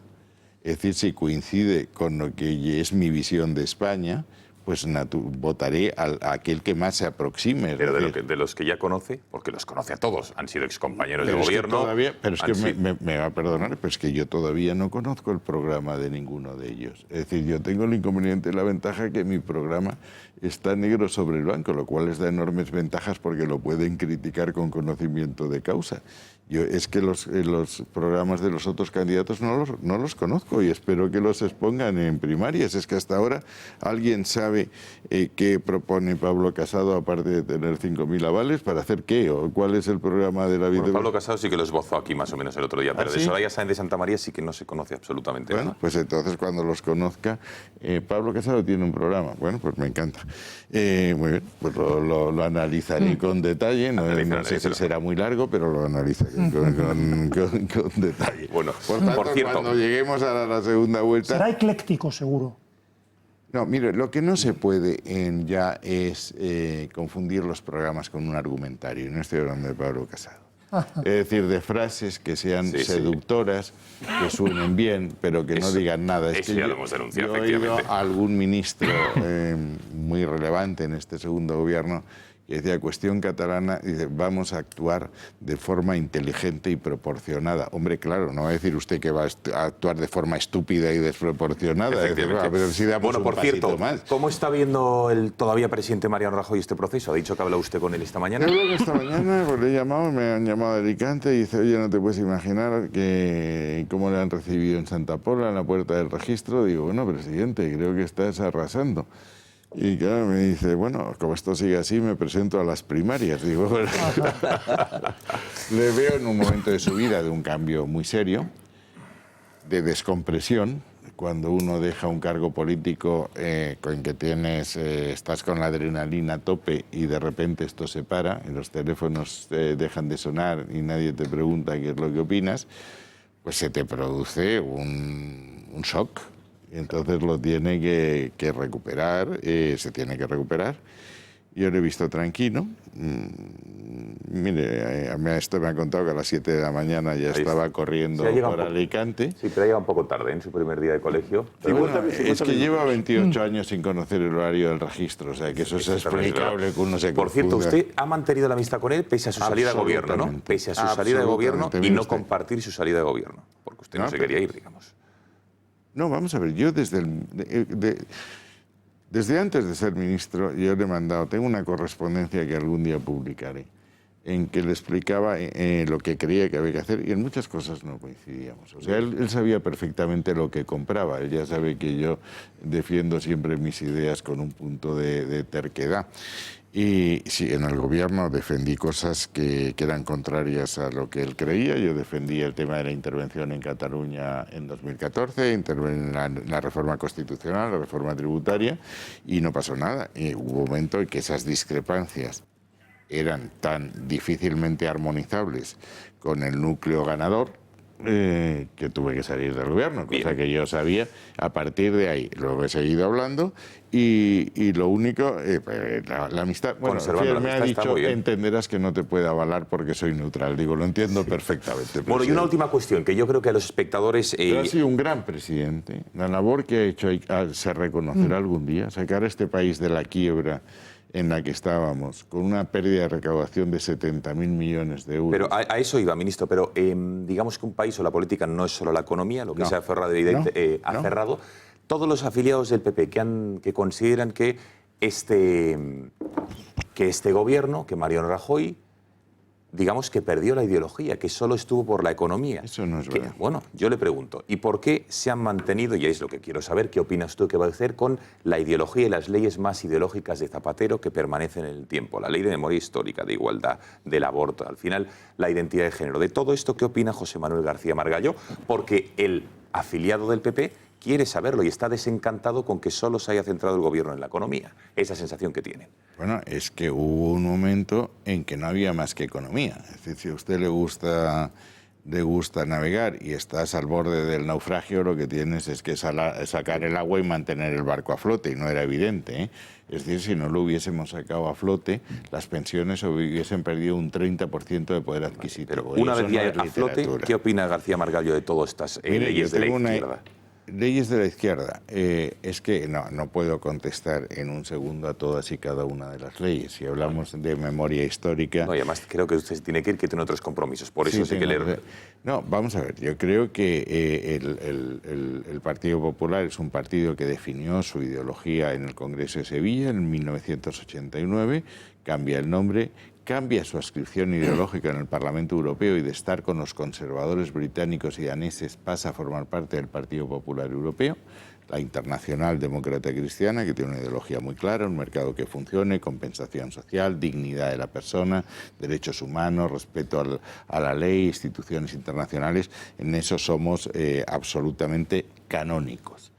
Yo creo que debemos, si me pregunta usted por ideología, volver al centro político. En estos momentos se nos percibe como un partido muy a la derecha. En la escala de valores 0 extrema izquierda, 10 derecha, el electorado está en 4,55 y a nosotros nos ven en el 8,5. Yo creo que hay que volver al centro y fundamentalmente atender a aquellas necesidades sociales que han permanecido embalsadas en el tiempo de crisis y que ahora han aflorado, pensiones, mujeres, jóvenes, etcétera. Hay que pagar unos salarios dignos. Tenemos un salario mediano, del grueso. En España está en 19.000 euros. Eso quiere decir que un trabajador difícilmente devuelve la inversión en educación y sanidad y que desde luego los jóvenes tienen lo que se llama un déficit de futuro. Y eso hay que resolverlo si queremos ser un país orgulloso de sí mismo y mantener el bienestar. Y en la ideología, pues somos un partido que combina, yo no soy conservador, evidentemente, soy reformista, soy demócrata cristiano, entiendo que puedo convivir con los liberales sin ningún problema y defender lo que son nuestras señas de identidad, un orden clásico, pues eso, la dignidad de la persona, la libertad de todas, el respeto al derecho, el Estado de Derecho, una economía abierta, eso es, y decir que hemos perdido nuestras señas de identidad me parece injusto. Otra cosa es que podamos discrepar en temas muy concretos. Yo, ministro, a los hechos me remito más allá de que se pueda discrepar, efectivamente, pero como sé que no tiene más tiempo, otro día lo hablamos, pero muchas de las leyes de Zapatero siguen absolutamente intactas, sin ir más lejos, la memoria histórica, por ejemplo.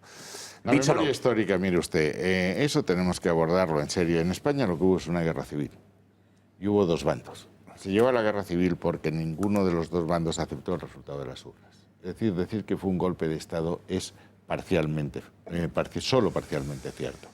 En el 32 fue Sanjurjo el que se subleva contra la República, que el 11 de mayo había empezado a quemar... Ministro, que se tiene que ir, que luego me va a dar un tiro de orejas de producción. No puede lanzar usted aquí una pedada... No, yo se lo lanzo para volver aquí, para animarle a que vuelva usted y tener este debate más en profundidad. Yo vuelvo encantado, pero hay que hablarlo en serio. Bueno, que le agradezco enormemente que haya estado aquí. Mucha suerte en estas semanas de campaña.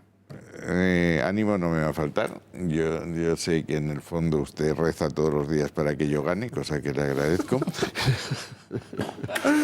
Ministro, gracias. Buena suerte. Hazme caso. Efectivamente, seguimos en contacto. Señores, después de esta entrevista hacemos una brevísima pausa de publicidad y estamos aquí de vuelta en El Gato. Hasta ahora.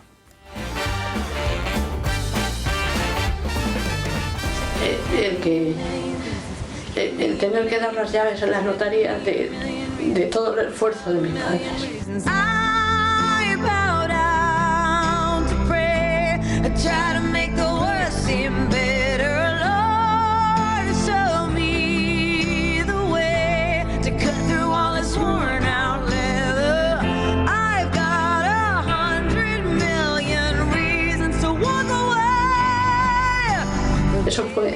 Ese fue un momento muy duro. El decirle al banco, toma, toda la vida de mis padres se va en un momento. Baby, I just need one good one to stay.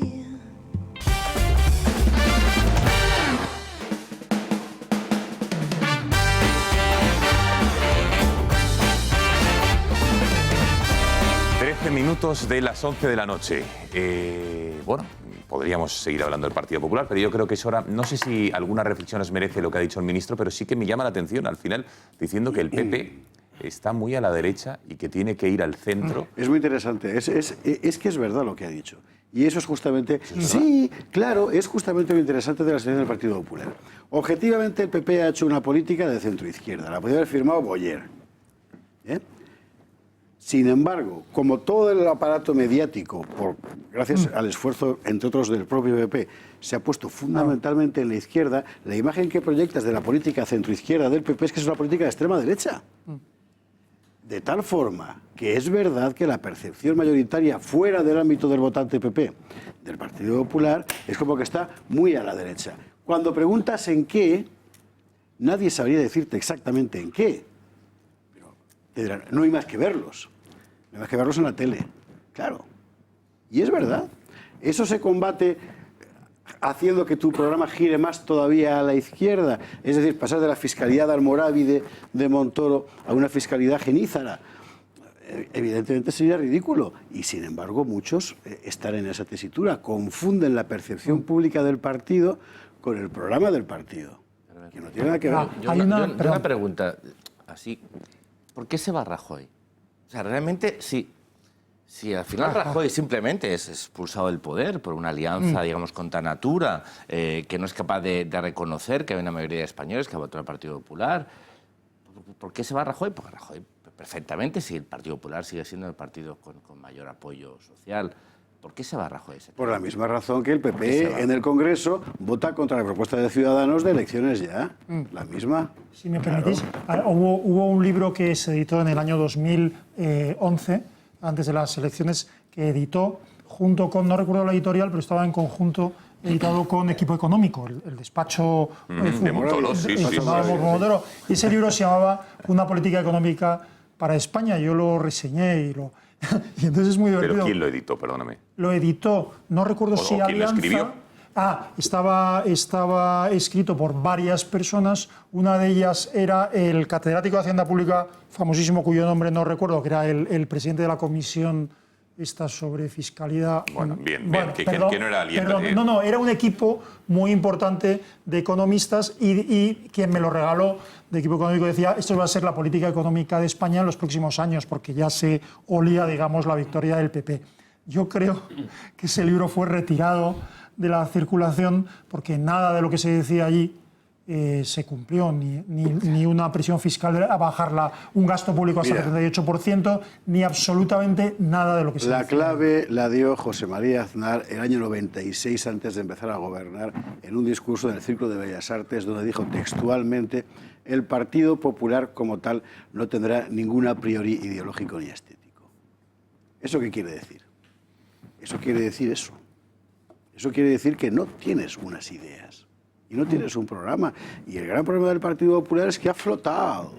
Bueno, ha flotado a la deriva. Ya, pero José Javier, el programa lo tenían, por lo menos en el 2011, y por eso tantos millones de españoles le votaron. Otra cosa es que luego, a la hora de gobernar... Insisto, ningún a priori ideológico ni sí. Pero fijaros, es decir, mucho Marx. Yo creo que estoy bastante de acuerdo con lo que dice José Javier y subo la apuesta. Yo creo que...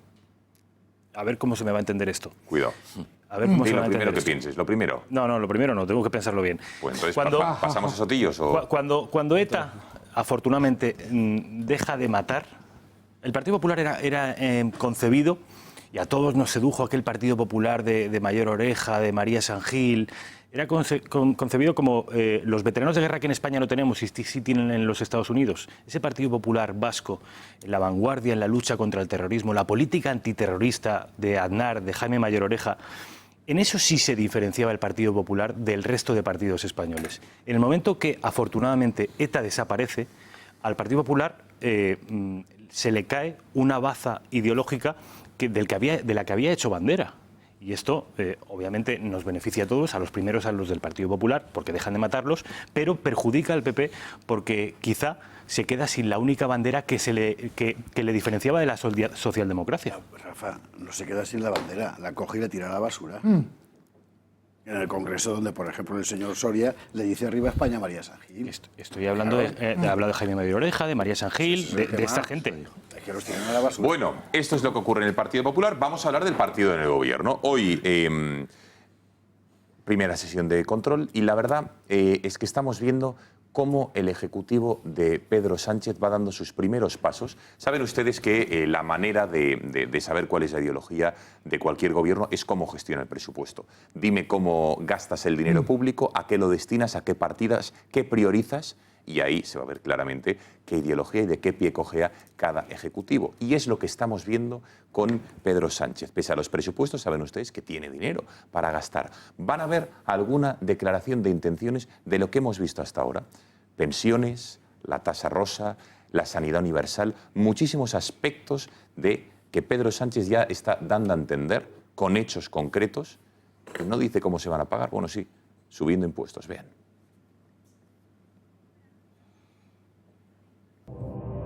El Robin Hood de la política, ese parece ser el apodo por el que quiere ser recordado Sánchez una vez que acabe la legislatura. No lleva ni un mes en el gobierno y ya ha confirmado que devolverá a los sin papeles el acceso a la sanidad pública y que incluso se eliminarán los peajes en algunas de las autopistas.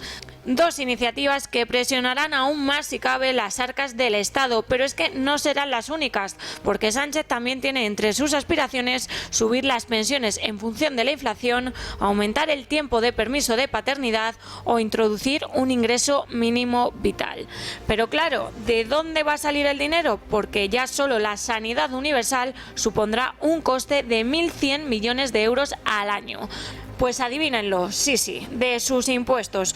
Un aumento del gasto necesita obligatoriamente un aumento de los ingresos, que llegarán del bolsillo de todos los españoles. ¿Cómo? Pues Sánchez ya ha asegurado que impondrá una tasa a la banca y a las tecnológicas. Y no solo eso, también contemplan de estopar las cotizaciones, lo que costaría más de 4.400 millones a empresas, y eliminar las bonificaciones por contratar. Aparte de este revés a las empresas y por ende al empleo, ¿subirá el peso del IVA? Parece que no. Es más, Sánchez es partidario de bajar el IVA al cine para ganarse al sector de la cultura. Así que empezará por subir los impuestos que las grandes corporaciones pagan en sociedades. También actuarán sobre el IRPF, subirán los tipos a las rentas de 150.000 euros y pedirán un esfuerzo extra a los que más tienen. Con respecto a los impuestos especiales, puede que toquen el referido a hidrocarburos, alcohol o tabaco. Y eso sí, recuperan la sanidad universal, pero mantienen el copago farmacéutico. Pero hay quien todavía quiere más y presiona hasta el que hace poco era su rival dentro del partido. Que Andalucía está mal financiada, que nos faltan 4.000 millones para nuestra educación, nuestra sanidad y nuestra dependencia. Yo tengo claro que a Andalucía le falta ese dinero y confío en que haya la sensibilidad de un gobierno socialista. Dos caras de una misma moneda, la del buenismo y las promesas y la del coste real de las iniciativas. Bueno, pero buenísimo promesas y hoy fíjense que la ministra de Hacienda ni más ni menos ha dicho que va a bajar el IVA más todavía a los productos de uso o higiene personal femenina, lo que se denomina la tasa rosa, ¿no? Es un gesto claramente a las mujeres, diciendo que, por ejemplo, las compresas, los tampones, los va a bajar hasta el 3%, pero, por ejemplo, de lo que verdaderamente se necesita, que son los pañales, no solo para los niños, también para las personas mayores. El IVA, por ejemplo, de las facturas de la luz para las personas que no pueden pagar, digamos que no llegan a fin de mes, de los pensionistas, de los parados de larga duración. Todo ese tipo de gestos, nada de nada. Escuchen a la ministra. Intentar favorecer el consumo y me estoy refiriendo básicamente al llamado IVA cultural y a todo lo que ello corresponde y también, como usted comentaba en su intervención, a los productos que están ligados a la higiene íntima femenina, fundamentalmente por razones de discriminación. Se hace, la ideología se hace con el dinero, es evidente. No, bueno, hasta cierto punto la ideología, ¿no? Porque no son productos superfluos. O sea, está bien. Pero yo aquí veo incongruencias que me parece, perdonadme, bastante más profundas. Vamos a ver.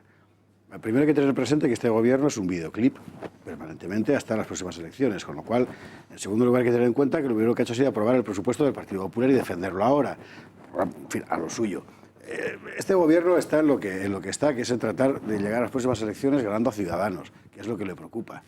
Todo lo demás le da un poco lo mismo. Y yo hay algo que querría poner sobre la mesa, aunque no tenga que ver con el apartado económico, que en parte sí, que es hasta qué punto lo que está haciendo es, ¿cómo decir?, estafar a la sensibilidad social de izquierdas, con un abanico de propuestas y de medidas y con unos debates públicos que en la práctica le permiten enmascarar lo que deberían ser los objetivos reales de una izquierda convencional en el poder. Exceptuada la cuestión de la tasa de la banca y de las tecnológicas, que a mí no me parece injusto porque se benefician de monopolios, de oligopolios en la práctica, exceptuado eso, todo lo demás son cantidades muy menores en cuanto a ingresos posibles por parte del Estado. Van a fastidiar enormemente al ciudadano medio y al Estado le van a suponer exactamente qué cantidades. Es decir, son medidas presupuestariamente en la práctica irrelevantes, pero desde el punto de vista del debate público, ruidosas. Exactamente como el pollo que han montado con el Valle de los Caídos. ¿Para qué? Precisamente para no tener que tomar ninguna medida de izquierda real. Con lo cual es una gran estafa. Tienes a la izquierda española en la calle convencida, por fin vamos a ganar a Franco, 40 años después de que se haya muerto, y su gobierno, el gobierno de izquierdas, hay que recordar, la primera persona que felicitó al gobierno fue Ana Patricia Botín, presidenta del Banco Santander. Yo quería... A ver, así es. ¿Qué es eso? O sea, claro, lo que pasa es que el desarme ideológico en el que estamos es tremendo porque la derecha en este país, como ha renunciado a la ideología hace muchos años, pues las cosas que le daban sentido, que podía ser la defensa de la tradición y la moral de la economía de mercado, pues no existen, entonces no existe esa ideología en nuestro país. Pero claro, es que son ideas extraordinarias. Vamos a dejar lo de los oligopolios, porque claro, efectivamente la banca es un oligopolio, pero precisamente por ser un oligopolio, poner un impuesto, poner una tasa que por supuesto se va a pagar en forma de, lo van a pagar los clientes, por supuesto, en cualquier... Es una idea extraordinaria. Ponerles impuestos a las tecnológicas, o sea, a la economía que más hay que fomentar, es una idea extraordinaria. O sea, como España está es el país más avanzado del mundo en innovación tecnológica, lo que hay que hacer es grabarlo específicamente. Abre los sectores, abre los sectores. Sí, ábrelos, pero Javier, pero antes de abrir los sectores no machaques precisamente lo que más necesita un país. Es todo lamentable, como estamos en un sistema de pensiones que está quebrado, y está quebrado por el socialismo de derechas y de izquierdas, que es el sistema de reparto, que es una estafa, no solo una estafa piramidal, sino una estafa generacional. Como se hace eso, vamos a seguir desligando el esfuerzo, el mérito y quitando los incentivos en el sistema de pensiones. Destopamos las cotizaciones de la Seguridad Social. Eso sí, no destopamos las pensiones, es decir, que a partir de un determinado momento, cuanto más ganes, más cotizas, pero recibirás igual de pensión. Esto será maravilloso, esto incentivará seguramente más la economía sumergida, desincentivará la mayor productividad, es decir, exactamente lo que necesita nuestra economía. Y para hacer más demagogia ya, fíjese que yo soy consumidor de autopista, es decir, pues por necesidades, digamos, conyugales. Pues que las autopistas no las paguen los usuarios. Eso es precioso. Los usuarios van a estar encantados, los que ganamos unos sueldos moderados, vamos a estar encantados de que no nos cobren en ese peaje. ¿Quién va a pagar eso? Los que van en tren. Va a pagar eso el señor que no tiene coche, que no se puede permitir el coche, que se va en tren o Edro. Es todo demencial. Pero ¿qué ocurre? Que como no ha habido un debate ideológico en materia económica en este país, como la derecha y la izquierda son exactamente igual desideologizadas en un caso y socialdemócrata en otro, bueno, pues no importa. Más impuestos, que esto es estupendo. A ver, Sotillos, Jordi. Hombre, vivimos en una campaña, esto no es un gobierno, es una campaña electoral extendida, entonces pues tiene sus cosas a favor y sus cosas en contra. Las cosas a favor son esas promesas, que ojo, la mayor parte son promesas, algunas no tienen plazo de ejecución ni voluntad siquiera de ejecutarse, pero la promesa se realiza. ¿Por qué? Porque estamos en un proceso de campaña electoral en el que el mejor puesto de salida lo tiene Pedro Sánchez porque se lo han regalado y no va a ser tan tonto como para no aprovecharse que está en la Moncloa y puede mandar. Ahora, hay algunas cosas que, claro, que él se la han puesto muy a huevo. Lo siento por la expresión. Pero claro, es que veníamos de una situación en la cual es tan fácil como quitar ese impuesto a los tampones, que por cierto no es tasa rosa, porque la tasa rosa es cuando dos productos iguales cuesta más el de la mujer por ser rosa. En este caso, las compresas en los tampones no competimos los hombres. Es un específico, efectivamente. Por eso no competimos. Bueno, lo ha dicho la ministra, ¿eh? Ya, pero yo aporto eso, ese valor. Es verdad que también hay informaciones que sí que se refieren a lo de los pañales, que estaría bajado. ¿Qué nos transmite esto? Pues que no es una propuesta concreta, es maravillosa, pero no es concreta, porque tampoco sabemos exactamente si los pañales están o no están. Bueno, pero evidentemente No ya desde el punto de vista de la izquierda. A mí me parece fascinante que eso se haga porque es algo que no se había hecho durante todos los años que han llegado hasta ahora, que podría haberlo hecho perfectamente el Partido Popular y se lo hubiéramos aplaudido. Y todo va a ser así, quiero decir, que es que lo tienen muy a favor porque venimos de una etapa en la cual 4 o 5 medidas bien planteadas y que algunas incluso las va a tener que apoyar Podemos, aunque no quiera, le ponen en la palestra y le enfrentan claramente a ese Partido Popular que, claro, va a parecer de derechas aunque no lo sea. Que algunos creemos que un poquito sí de derechas es. ¿Y qué le pasa, por ejemplo, al Partido Popular? Hoy escuchábamos a Margallo. Pues es súper necesario una persona como Margallo que se presenta y haga un análisis pormenorizado, de fondo, profundo, de algunos de los temas. Ahora, ¿tiene alguna posibilidad de ganar? No. No, porque estamos precisamente en lo contrario. Si ganara, competiría contra 3, entre comillas, efebos, que lo que están planteados son medidas espectaculares, rápidas y de un impacto mediático enorme. ¿Puede competir Margallo contra bajar el IVA a las compresas en una campaña, en un debate? No. Por lo tanto, es bueno que siga habiendo gente que se empeñe en esa profundidad de ideas, porque algún día deberíamos llegar a que el debate político volviera a esa profundidad de ideas, pero sinceramente no es el momento. Así que, bueno, pues la derecha se tendrá que recomponer de otra manera, porque tiene que prepararse para eso, para que le ha dejado a Pedro Sánchez con todas las cartas a favor. ¿Que lo va a aprovechar? Pues claro, lo aprovecharíamos cualquiera de los que estamos aquí. Jordi, Rafa. No, es evidente que este es un gobierno que tiene como objeto preparar la próxima campaña electoral. Es que no tiene, ese es su único objetivo. Es decir, su objetivo no es iniciar un proceso de reformas, ni del modelo fiscal, ni del modelo territorial, ni del modelo educativo, ni del modelo tributario, ni del modelo de pensiones. No.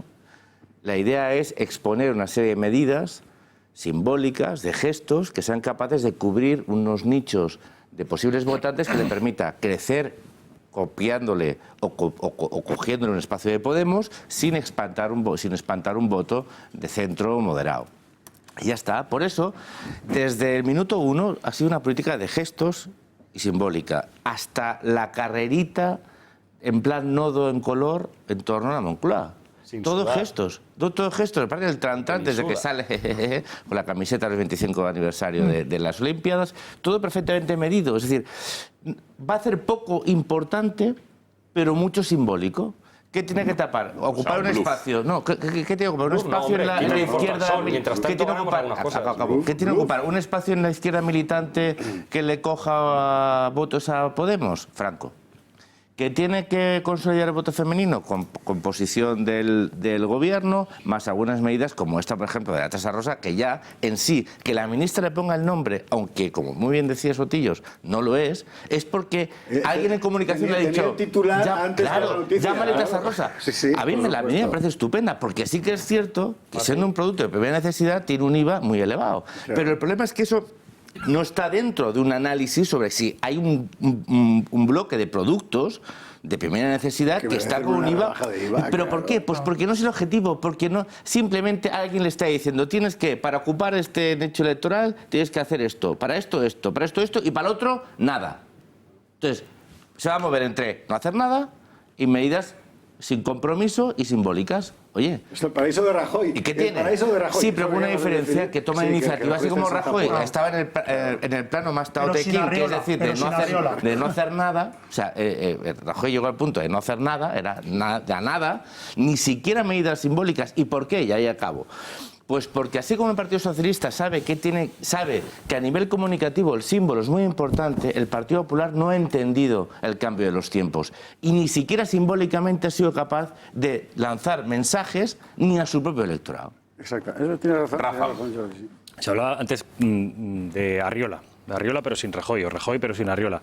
Aquí yo creo que desde que Pedro Sánchez es presidente del Gobierno, incluso las 48 horas antes, hay un nombre que ya empieza a sonar. Iván Redondo, claro. Exactamente. Yo le conozco personalmente, se llama Iván Redondo, y todo parece indicar que es la materia gris que está detrás de lo que ha ocurrido con Pedro Sánchez. Que fue el que llevó al poder a Monago.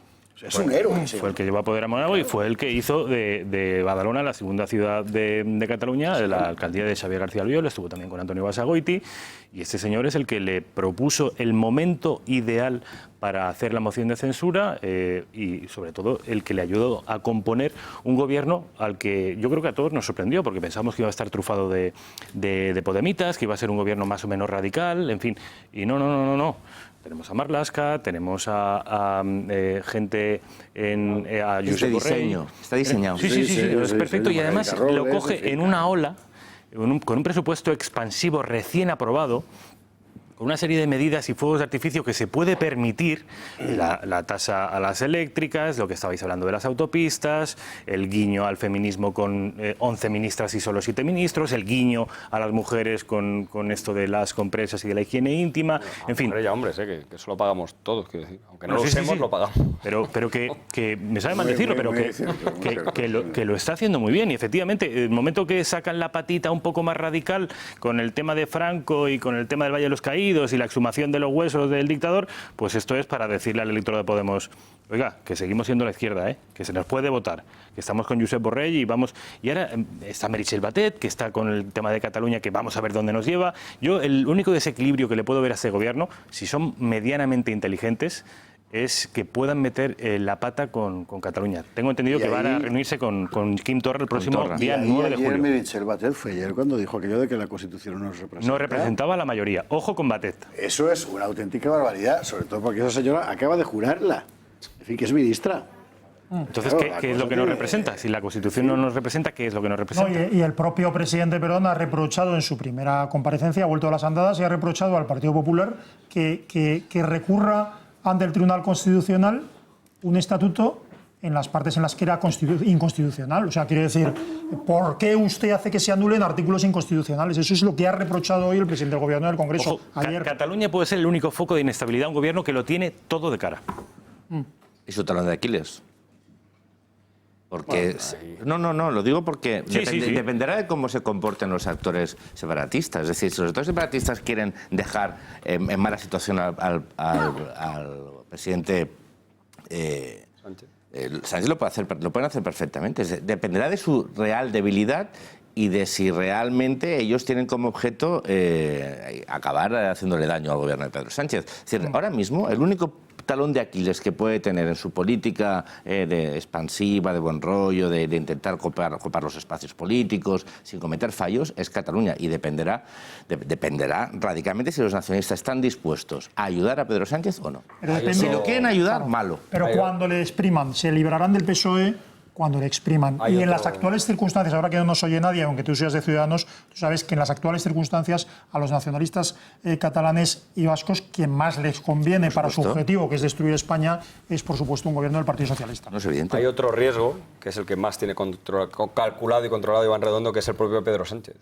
Por eso le mantiene, no es verdad. Y Pedro Sánchez como riesgo, eso es un titular fantástico. Es que es verdad. Sí, por eso el mayor riesgo que tiene ahora su gobierno es que él, como ha sido hasta ahora preso de sus palabras, fíjate, de hecho preso de sus palabras ha caído el primer ministro, Maxim Huerta, que decir que si no fuera por el propio Pedro Sánchez, igual no hubiera caído. Entonces, efectivamente, ahora tiene una posición institucional, un Macron, estoy lejos, digo a los chavales que no me llamen Manu, o sea, me separo.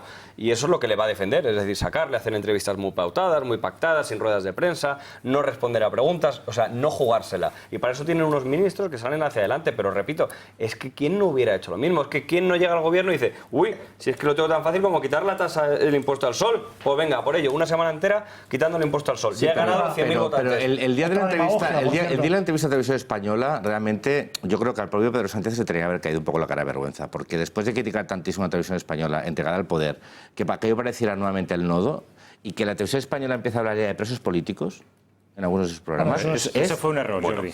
Oye, perdón, un error que Televisión Española no ha salido y no ha desmentido ni la periodista ni el a corregir. Eso fue un error. Bueno, vamos a ver. Estábamos hablando, efectivamente, como les decía, del dinero, de la sanidad. Hablamos el otro día de la sanidad universal, que pretende recuperarla el gobierno, es decir, que todos los inmigrantes ilegales puedan tener acceso, igual que cualquier ciudadano español, el riesgo de volver al turismo sanitario que se ha practicado en nuestro país, etcétera, ¿no? Pero ahora vamos a contarles el caso de Almudena y de su familia, que me parece muy relevante. Vean. El tener que dar las llaves en las notarías de todo el esfuerzo de mis padres.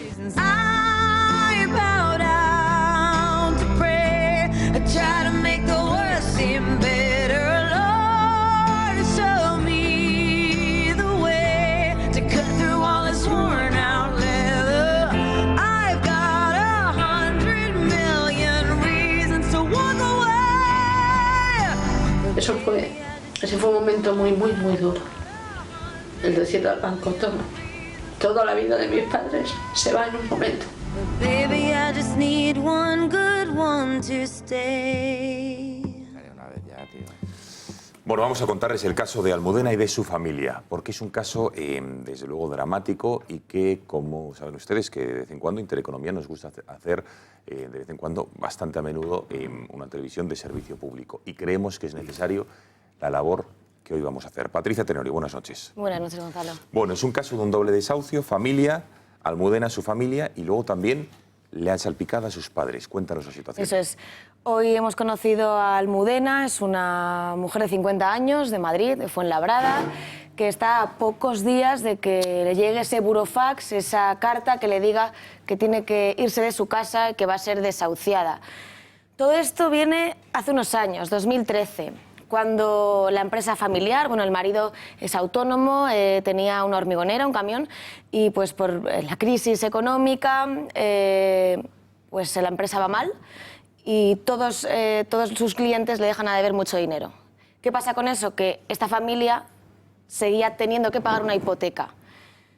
Se meten en problemas con el banco, intentan hablar con ellos para decirles que no son capaces de pagarlo únicamente ellos, y entonces llegan con el banco a un acuerdo de dividirlo en dos partes, gracias al aval que le hacen sus padres con la casa de los padres de Almudena. Gran error porque la situación no mejora, ellos siguen sin encontrar trabajo y llega un momento que los padres pierden la casa. Si quieres vamos a ver en esta primera parte y luego la hablamos. Todo comienza con que mi marido es autónomo, tiene una hormigonera, tiene un camión, y con la caída con la burbuja inmobiliaria, los trabajos que hace pues no se los pagan. Se va generando una deuda a la vez que yo tengo una hipoteca. Yo intento negociar con el banco pues la dación en pago de esta casa. Tus padres avalan, digamos, esta división de la hipoteca, ¿no? Claro. La casa de mis padres se la quedó el banco. Hace 2 años que tuvimos que firmar una dación en pago. Se quedaron con la propiedad de esta casa y con la de mis padres. Y mis padres fallecieron. Yo creo que eso ha sido lo más duro, el tener que dar las llaves a las notarías de todo el esfuerzo de mis padres. Ese fue un momento muy duro.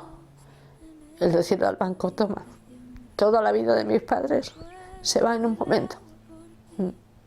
He solicitado una vivienda de primera necesidad, pero no sé sinceramente a qué tipo de ayudas puedo acogerme o qué puedo hacer, porque los servicios sociales de aquí, de Fuenlabrada, pues los recursos que tienen tampoco son muchos. Te quita el sueño quizá que un día vengan a llamar a la puerta de tu casa y decirte... No, quizá no, es que suena a la puerta y nos miramos todos con cara de... Pues Gonzalo, Tremendo, ya ves. Patri. Además, el primer desahucio se lleva a cabo en la casa de sus padres y después de eso fallecen. Algo que ella, pues, como dice, no es que no se perdone, sino que de lo que más se arrepiente, que sus padres hayan sufrido eso y que encima haya muerto en esas circunstancias. Por tan solo, Gonzalo, hablamos de tan solo porque no me parecen cifras muy grandes, la verdad, de 130.000 euros. No hablamos de millones de euros, que mucha gente debe a Hacienda, por ejemplo, pero son 130.000 euros que le hacen perder 2 casas a su familia, ¿no? Además, Almudena y su marido tienen 2 hijos, uno de 29 y otro de 27 y 19, ambos con estudios superiores. Ella además es administrativa, tiene el título C1 en inglés. Son personas que son cultas, que tienen sus estudios, que no encuentran trabajo, que está mal. De hecho, el marido acaba de acabar su contrato de trabajo de 2 años en la red de autobuses de MT, pero le han echado a la calle porque era interino. Y de hecho su marido es el que peor está llevando toda esta situación, pues porque la verdad les supera, no pueden conciliar el sueño. Y en cualquier momento podrían desahuciarles, Patricia. Eso es. El pasado día 15 se les ha acabado, digamos, de este mes, hablamos de este mes, se le ha acabado, digamos, ese espacio que les dio el banco para abonar esa deuda que tienen con ellos. Por supuesto, aunque hayan trabajado, no pueden abordar esa deuda que tienen y, pues, digamos que es un desahucio inminente. ¿Lo vemos? Lo vemos. Vivimos mi marido, mi hija, mi hijo y yo, somos 4. Mal. Mi marido lo lleva mal. Cuando todo esto empieza, su tensión arterial se dispara y la tiene por las nubes. Porque en estos años no habéis encontrado trabajo, no habéis podido pagar nada. No encontrábamos trabajo, al ser autónomo no tenía paro. Bueno, en su día perdimos hasta el derecho a la seguridad social. Piensas de todo, es que no sé qué solución podría haber si nos llegamos a ver en la calle. Obviamente no nos vamos a quedar durmiendo en un banco de un parque. No lo sé. No quiero nada, porque nada te llevas. Pero un techo. El invierno que hemos pasado ha sido horrible, sin poder tener una calefacción, sin... Vivir así, vamos, yo no se lo deseo a nadie. ¿Y para comer, Almudena, cómo hacéis?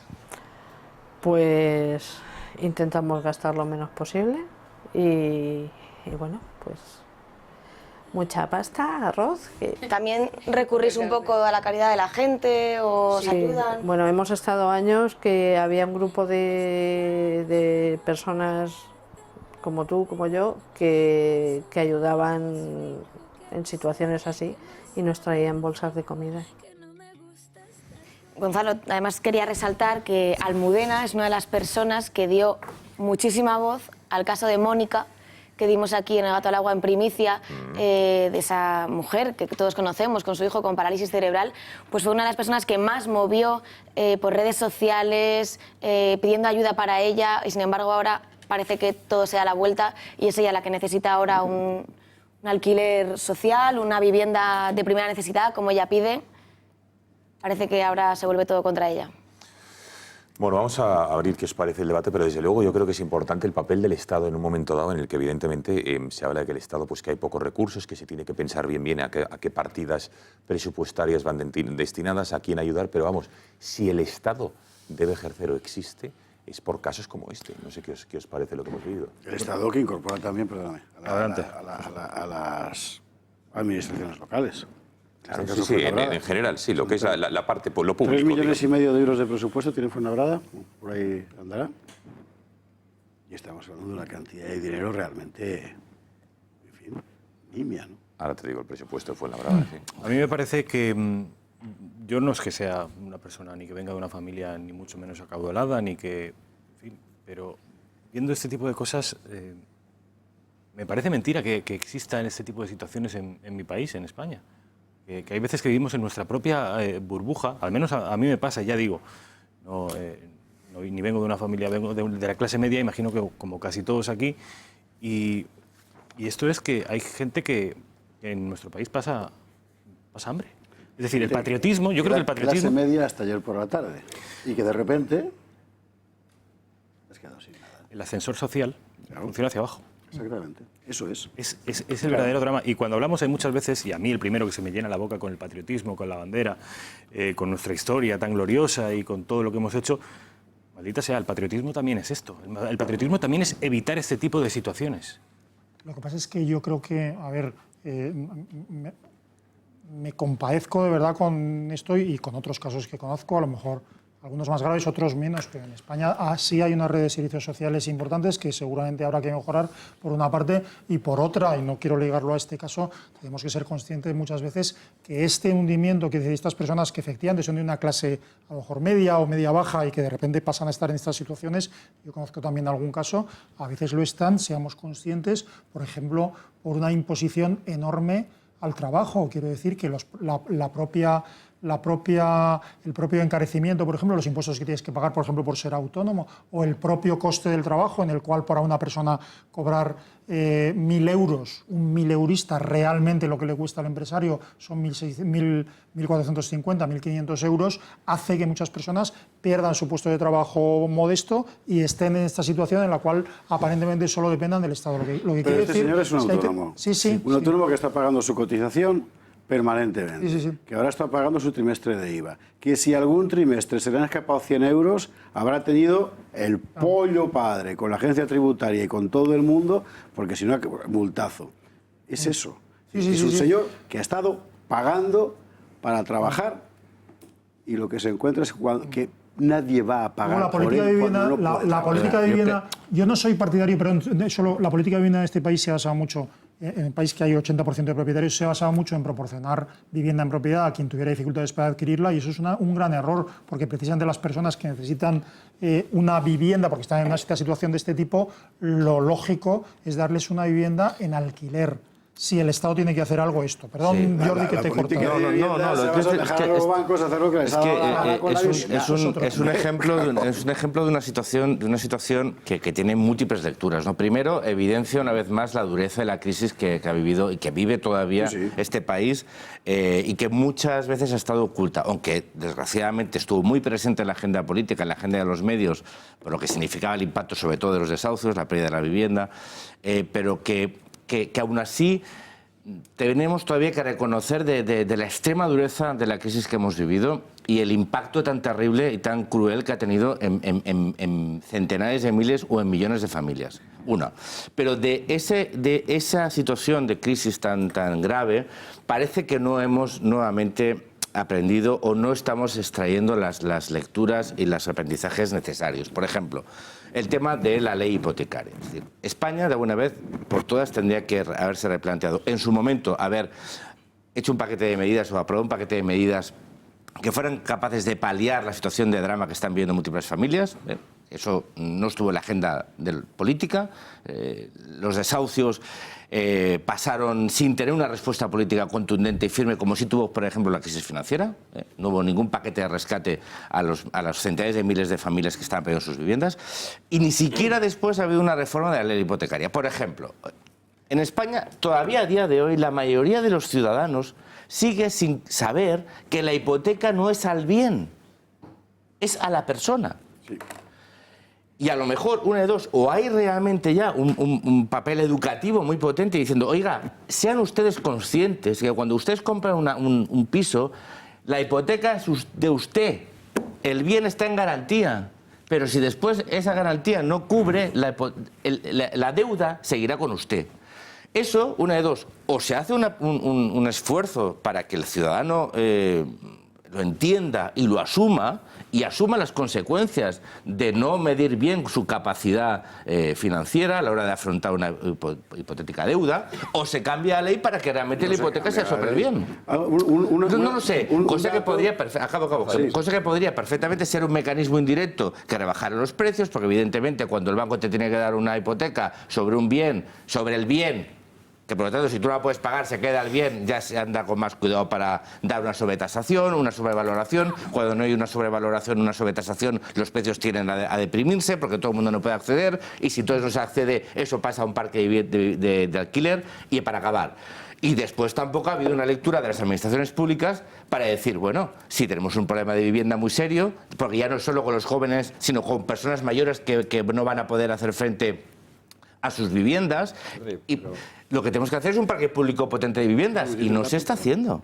Es que para llegar aquí, fíjate, primero, no es, ojalá fuera un caso, son muchísimos, hasta el punto de que hace muy poco teníamos todo el rato en los medios la plataforma antidesahucios, este es un caso literal, y hemos visto que hay muchos problemas que no se han resuelto. Pero fíjate, hagamos un historial de cómo ha llegado hasta aquí. Primero, porque no le pagan, es decir, ya falla el Estado al principio, es decir, oiga, este señor debería poder reclamar y en 10 días que le pagaran lo que le deben. Ese es el primer fallo del sistema. Segundo, tiene dificultades para ingresar dinero, pero lo tiene que seguir pagando la tasa autónomos de 300 euros. Por lo tanto, segundo fallo, ese señor no ha podido decirle al Estado, oiga, deje de apretarme porque me está matando. Ya llevan dos que él, como trabajador, no puede solucionar. Además, le quitan las existencias, porque como no has cotizado y no te lo han rebajado, te quedas sin nada. Tercer línea. Y luego tienes el banco, que ni siquiera tienes una posibilidad de esa maravillosa ley de segunda oportunidad que siempre se planteaba, porque este es el caso perfecto para que él dijera, mire, como si fuera una empresa bancarrota, no ha ido bien, pero estas deudas yo no las puedo asumir porque están afectando no ya a mi parte empresarial, sino a mi vida. Es decir, una limitación de la responsabilidad que los autónomos, desgraciadamente, no la hay. Por lo tanto, al final, le dejamos al servicio asistencial una responsabilidad que no debería haber llegado. Es decir, esto es una persona, es un señor y una señora perfectamente capaces para que con el respaldo mínimo del Estado a tiempo no hubiera tenido que llegar aquí. Pero, por ejemplo, la reforma de autónomos, la reforma de autónomos se ha planteado para simplemente tener una equivalencia con los países de nuestro entorno. Para que un señor que, por ejemplo, no tiene ingresos no tenga que pagar 300 euros cada mes, ¿no? Por ejemplo. Lo seguimos pagando a día de hoy. Pero lo que te quiero decir es que se ha planteado, no se ha aprobado. La ley de segunda oportunidad se ha planteado, no se ha aprobado. Quiero decir, son medidas que sí que se han planteado y no han contado con el consenso. Bueno, a ver, sin embargo, dinero sí que hay. Hemos hablado antes, así un poco humo de pajas, de lo que podía tener Fuenlabrada de presupuesto. Así que vamos a dar los datos, que Gonzalo Bansa que encontró la mitad y yo la otra mitad.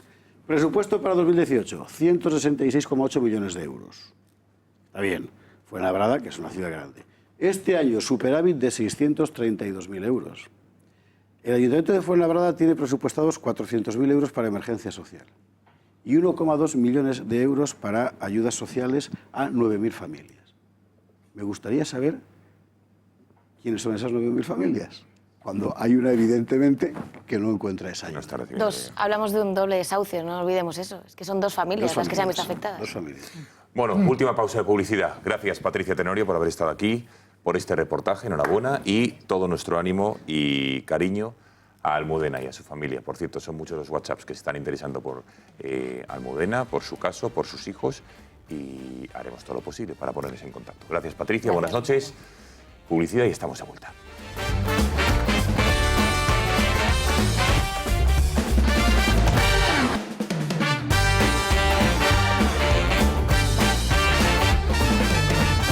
Queda un minuto para la medianoche. Conectamos con la redacción del Gato al Agua. Fátima García Manzano, cuéntanos opiniones que has ido recabando de nuestros espectadores a lo largo de la noche. Venga. Buenas noches, Gonzalo. Pues hemos tenido muchos audios de nuestros espectadores, pero vamos a escuchar el primero de ellos, porque hacía mucho tiempo que no teníamos uno referido a Mariano Rajoy. Un gran político con mucho sentido de Estado, no solo de partido como algunos otros. Sabe de todo, es un pozo de sabiduría y es un lujo tenerle. Y también ha habido muchos espectadores que han valorado la visita de José Manuel García Margallo, ahora candidato a la presidencia del PP y exministro de Exteriores. El expresidente de gobierno, el señor Rajoy, resulta que el primer día de su profesión, de entrar en el registro, llega tarde. Claro, pues es que eso es lo que ha demostrado a lo largo de estos años. Cuando ha estado en política, que siempre ha ido tarde, siempre ha ido a rebufo, siempre. Así nos ha ido a los españoles. Y como no, también ha habido muchos espectadores que han querido valorar la actual gestión de Pedro Sánchez como presidente del gobierno. Buenas noches. No entiendo cómo el señor Pedro Sánchez ha conseguido llegar al gobierno. De cara a la galería ha prometido muchas medidas, pero al final vemos que lo único que ha hecho ha sido subirnos los impuestos a todos los españoles. Buenas noches. Esto es todo por hoy, Gonzalo. Bueno, ahí queda eso. Muchísimas gracias, Fátima, y buenas noches. No hay tiempo para más. Medianoche nos tenemos que ir, así que despedimos a la mesa. Alberto Sotillo, ha sido un placer tenerte esta noche en el Gato. Buenas noches. Asís, muy buenas noches. Gracias. Rafael, que vaya todo bien. Buenas noches. Adiós, muy buenas. Jordi Cañas, buen viaje de vuelta. Gracias. Y José Javier, que muchísimas gracias Muy por haber buenas estado noches. esta noche. Mañana el Gato vuelve puntualmente a las 10. Que pasen buena noche. Adiós.